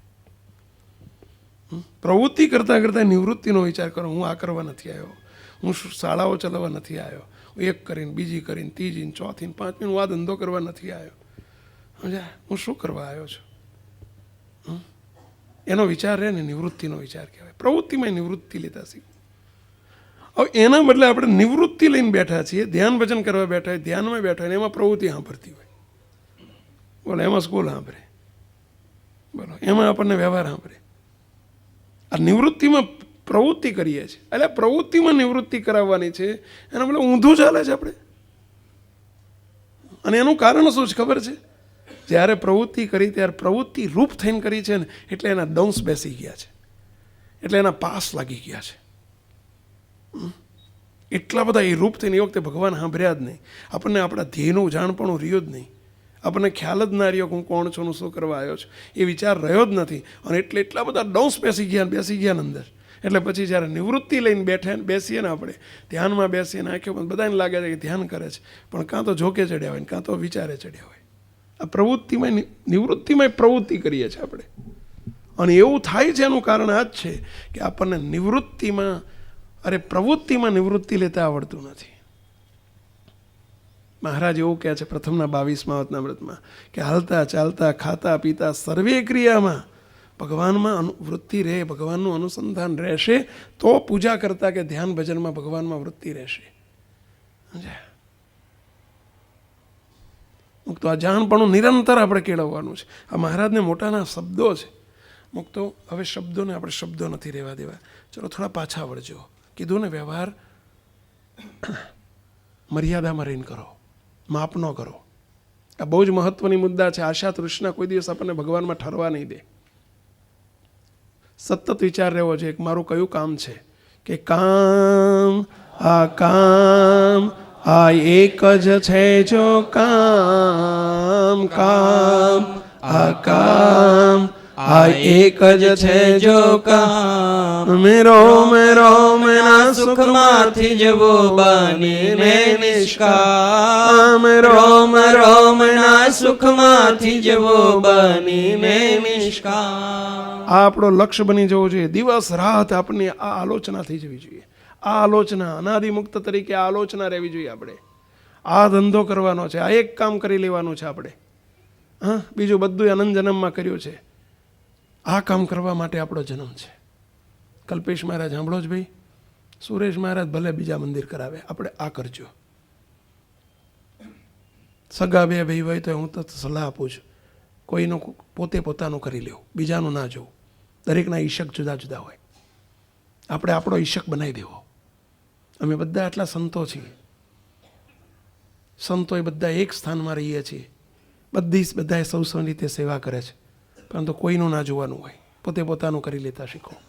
અને પોતાનું કરી લેવું એટલે જમતી વખતે આપણે જમી લેવું, બીજા ભૂખ્યા રહેતો ભલે એવું નહીં, એમાં તો જોવું, પરંતુ આમાં પોતે પોતાનું જોવું. મારું આ કામ છે અને ત્યારે જ થશે. આ કામ કોણ કરી શકે? હું અનાદિમુક્ત છું, મારું આ કામ છે. રોમના સુખમાંથી જવું બનીને નિષ્કામ. પણ આપણે સવારથી કેટલા કામના લિસ્ટ બનાવીએ છીએ બધા. આ વિચાર જ આવે છે આપણને સવારથી કાંજે બપોરે તો પાછા વળો. એટલા બધા પ્રવૃત્તિરૂપ થઈ ગયા છે, એટલા બધા પૈસારૂપ થઈ જઈએ છીએ આપણે, એટલા બધા આશા તૃષ્ણારૂપ થઈ જઈએ છીએ, એટલી બધી આપણી આલોચના થઈ જાય છે. આટલું કમાઈ લઉં, ના જોઈ લઉં, આટલું ભોગવી લઉં, આટલું ખાઈ લઉં, આટલું પી લઉં, આટલું પહેરી લઉં, આટલું ઓઢી લઉં.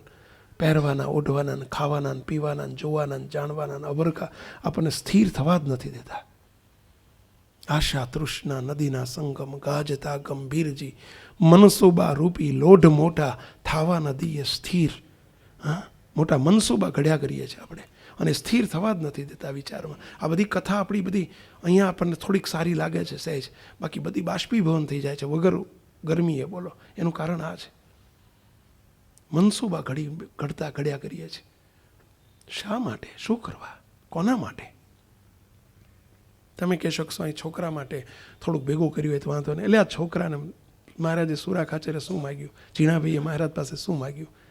ઝીણાભાઈને મહારાજે પૂછ્યું, ઝીણાભાઈ તમારા દીકરા અઠીની કંઈ ભલામણ કરવી છે? ત્યારે ઝીણાભાઈ શું બોલ્યા? મહારાજ, અઠી જો તમારો રહેશે તો મારે ભલામણ કરવાની કોઈ જરૂર નથી. તમે એની ચિંતા કરવાના જ છો ને કરો જ છો.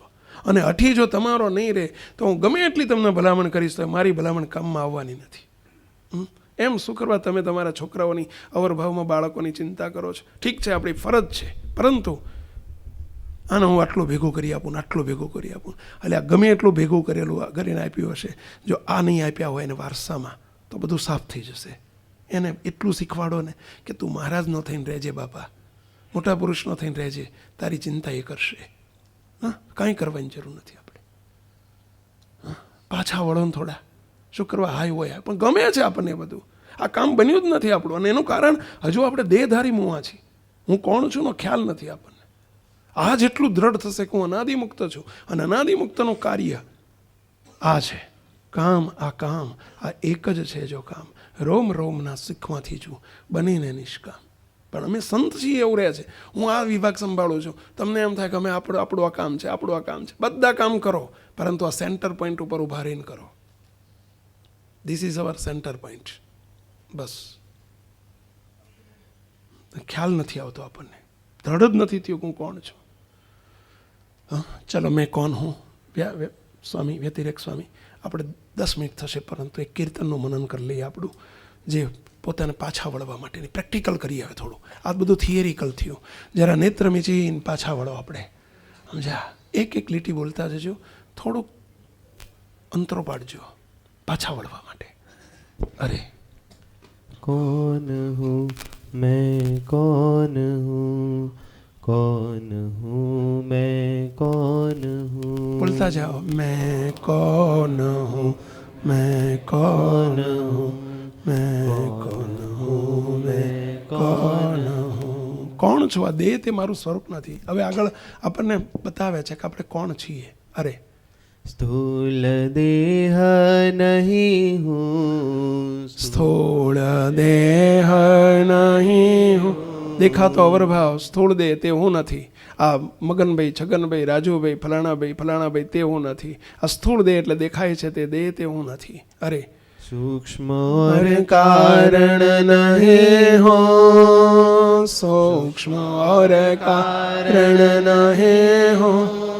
ઘાટ સંકલ્પ એ સૂક્ષ્મ દેહ છે. જે ઘાટ સંકલ્પ થાય છે, મન, બુદ્ધિ, ચિત્ત, અહંકાર એ સૂક્ષ્મ દેહના ભાગ છે. અને કારણ દેહ કે જે વાસના પીડે છે, કારણ દેહ છે. પણ એ મારે વિશે નથી, એ બધું દેહને વિશે છે. એ મારે વિશે નથી. હું દેહથી તદ્દન જુદો એવો ચૈતન્ય સ્વરૂપ, એવો અનાદિ મુક્ત છું. બસ આ વિચારમાં ડૂબેલા રહો. મેં સ્થૂળ देह नहीं हूँ, સ્થૂળ દેહ નહીં હું, सूक्ष्म और कारण नहीं हूँ, સૂક્ષ્મ ઓર કારણ નહીં હું. यह नाम और ये रूप नहीं हूँ, यह नाम और ये रूप नहीं हूँ. पंचभूत का ये शरीर नहीं हूँ, पंचभूत का ये शरीर नहीं हूँ. फिर कौन हूँ मैं, कौन हूँ मैं, कौन हूँ, कौन हूँ मैं. આટલા શબ્દો સાંભળતાની સાથે જુદા પડી જાઓ. બસ નોખા પડી જાઓ. આ શરીરથી હું જુદો છું, નામ અને રૂપથી હું જુદો છું. બસ આ જુદા પડવા માટેનો શબ્દ છે. જુદા પડી જાઓ. અને જુદા પડીને બસ હું ચૈતન્ય આત્મા છું, મને અનાદિ મુક્ત કરી દીધો છે, પુરુષોત્તમ રૂપ છું. બસ એ વિચારમાં આવી જાઓ. આ આગળ વધ્યા કહેવાય, પેલું પાછા વળ્યા કહેવાય. અરે આગળ पुरुष नहीं हूँ, स्त्री नहीं हूँ, पुरुष नहीं हो, स्त्री नहीं हो. कोई जाति के वर्ण नहीं हूँ, कोई जात के वर्ण नहीं हो. पिता माता पुत्र नहीं हूँ, पिता माता पुत्र नहीं हो. माया की ब्रह्म जाल नहीं हूँ, माया की भ्रम जल नहीं हो. फिर कौन हूँ मैं, कौन हूँ. કોઈનો માતા નથી, કોઈનો પિતા નથી, કોઈનો બાપ નથી, કોઈનો ભાઈ નથી, પુરુષ નથી, સ્ત્રી નથી. આ બધા દેહના ભાવ છે, અવર ભાવ છે. તો ફિર કોણ હું મેં? એથી જુદો ચૈતન્ય છું. અને છતાંય ચૈતન્ય નિરાકાર છે, મૂર્તિ સાથે તદાકાર ન થઈ શકે. એટલા માટે હવે હું કોણ છું એનો વિચાર. બસ 1 મિનિટ દેહથી જુદા પડો અને હું એથી તદ્દન ન્યારો છું, તદ્દન જુદો છું. જેમ બોક્સથી ચશ્મા તદ્દન અલગ છે, બસ જેમ ગાડીને ચલાવનારો બંને અલગ છે, જેમ કપડું અને શરીર અલગ છે, એમાં શરીરથી આત્મા તદ્દન જુદો છું. બસ એથી તદ્દન હું નોખો છું અને મને અનાદિમુક્ત પુરુષોત્તમ રૂપ કર્યો છે. આહ મહારાજ, અરે अनहद कृपा कर देह छुड़ा कर, अनहद कृपा कर देह छुड़ा कर, चैतन्य को बदलाया, चैतन्य को बदलाया. है पोता जैसो निज रूप कर, इन्हें पोता जैसो निज रूप कर, स्वमूर्ति में ठहरा ठहराया स्वमूर्ति में ठहराया। अब कौन हूँ मैं, कौन हूँ मैं, कौन हूँ, कौन हूँ मैं, कौन हूँ, कौन हूँ मैं, कौन हूँ, कौन हूँ मैं, कौन हूँ मैं। અનાદિમુક્ત ચૈતન્યને દેહથી જુદો ચૈતન્ય કહેતા નિરાકાર આત્મા, એને પોતા જેવો, પોતા જૈસો, ઉન્હે પોતા જૈસો, રૂપ પોતા જૈસો નિજ રૂપ કર. પોતા જેવો નિજ રૂપ, પુરુષોત્તમ રૂપ કર્યો, મૂર્તિ રૂપ કરી દીધો અને મૂર્તિમાં ઠેરાવી દીધો, મૂર્તિમાં રાખી લીધો. બસ મૂર્તિમાં છું, મૂર્તિ જ છે. અનુભવ કરો. આ આપણું લક્ષ્ય છે, આપણું નિશાન છે, આ આપણું મુકામ છે, આ આપણો રાજમાર્ગ છે. આ માર્ગ ઉપર ચાલતા રહો, નિરંતર આ માર્ગ ઉપર ચાલતા રહો. અને જેટલું ચલાશે હું અનાદિ મુક્ત જ છું એટલી સર્વે ઉપાધિ લાગતી જશે.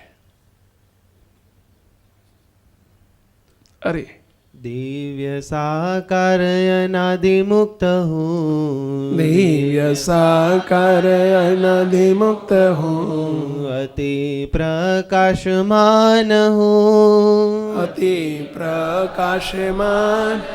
તેજોમય કર્યો છે, જોતા જાઓ. દિવ્ય સાકાર, અતિશય પ્રકાશમાન, અનાદિમુક્ત કર્યો છે. મૂર્તિમાં છું. ફરીથી दिव्य साकार अनादिमुक्त हूँ, दिव्य साकार अनादिमुक्त हूँ, अति प्रकाशमान हूँ, अति प्रकाश. છેલ્લાનું બીજું વચનામૃત. તમે સર્વે અતિશય પ્રકાશમાન છો એમ હું દેખું છું. મહારાજ બોલ્યા છે. અરે तदरूप हूँ तदलीन हूँ, तदरूप हूँ तदलीन हूँ, एकमेक और ओतप्रोत हूँ, एकमेक और ओतप्रोत हूँ. बस कौन हूँ मैं, कौन हूँ मैं, कौन हूँ, कौन हूँ मैं, कौन हूँ, कौन हूँ मैं, कौन हूँ, कौन हूँ मैं, कौन हूँ मैं. અતિ પ્રકાશમાન કર્યો છે, મૂર્તિમાં જ રાખ્યો છે. બધા દેહના ભાવોની વિસ્મૃતિ કરી દો. બસ અવરભાવ માત્રની વિસ્મૃતિ સળગાવી દો, ભૂલી જાઓ, ખોટો કરી નાખો. બસ એક મૂર્તિ જ છે, મહારાજ જ છે, મૂર્તિમાં જ રાખ્યો છે. અરે अब देह नहीं कोई दोष नहीं, देह नहीं कोई दोष नहीं, पिंड या ब्रह्मांड नहीं, પિંડ પિંડ જ નથી, શરીર નથી તો બ્રહ્માંડ કેવું. अवर भाव कालेश नहीं, अवर भाव कालेश नहीं, पर भाव में अलमस्त हूँ, पर भाव में अलमस्त हूँ. बस कौन हूँ मैं, कौन हूँ मैं, कौन हूँ, कौन हूँ मैं, कौन हूँ, कौन हूँ मैं, कौन हूँ, कौन हूँ मैं, कौन हूँ मैं, कौन हूँ. अवर भाव का लेश नहीं, पर भाव में अलमस्त हो. अवर भाव છે જ નહીં. કોઈ સ્થળ સ્થાન એનો વિચાર પણ નહીં કરો. બસ પરભાવ મેં અલમસ્ત છું, અલમસ્ત હું. અપરભાવ એટલે મૂર્તિ, મૂર્તિમાં મસ્ત છું અને પરભાવમાં જ છું. પરભાવ જ છે. सेवक भाव से मुक्त हूँ, सेवक भाव से मुक्त हूँ, रोम रोम में रस बस हूँ, रोम रोम में रस बस हूँ, प्रतिलोम भाव में पूर्ण हूँ, प्रतिलोम भाव में पूर्ण हूँ, सुख सुख का सागर हूँ, सुख सुख का सागर हूँ.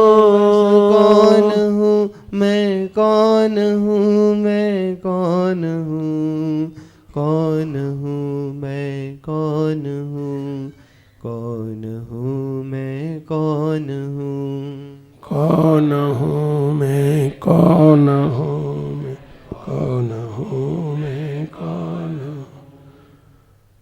બસ પ્રભાવમાં છું, અલમસ્ત છું. મહારાજ જ છે, મહારાજ જ છે, મહારાજ જ છે. ડૂબેલા રહો, મુક્ત હો.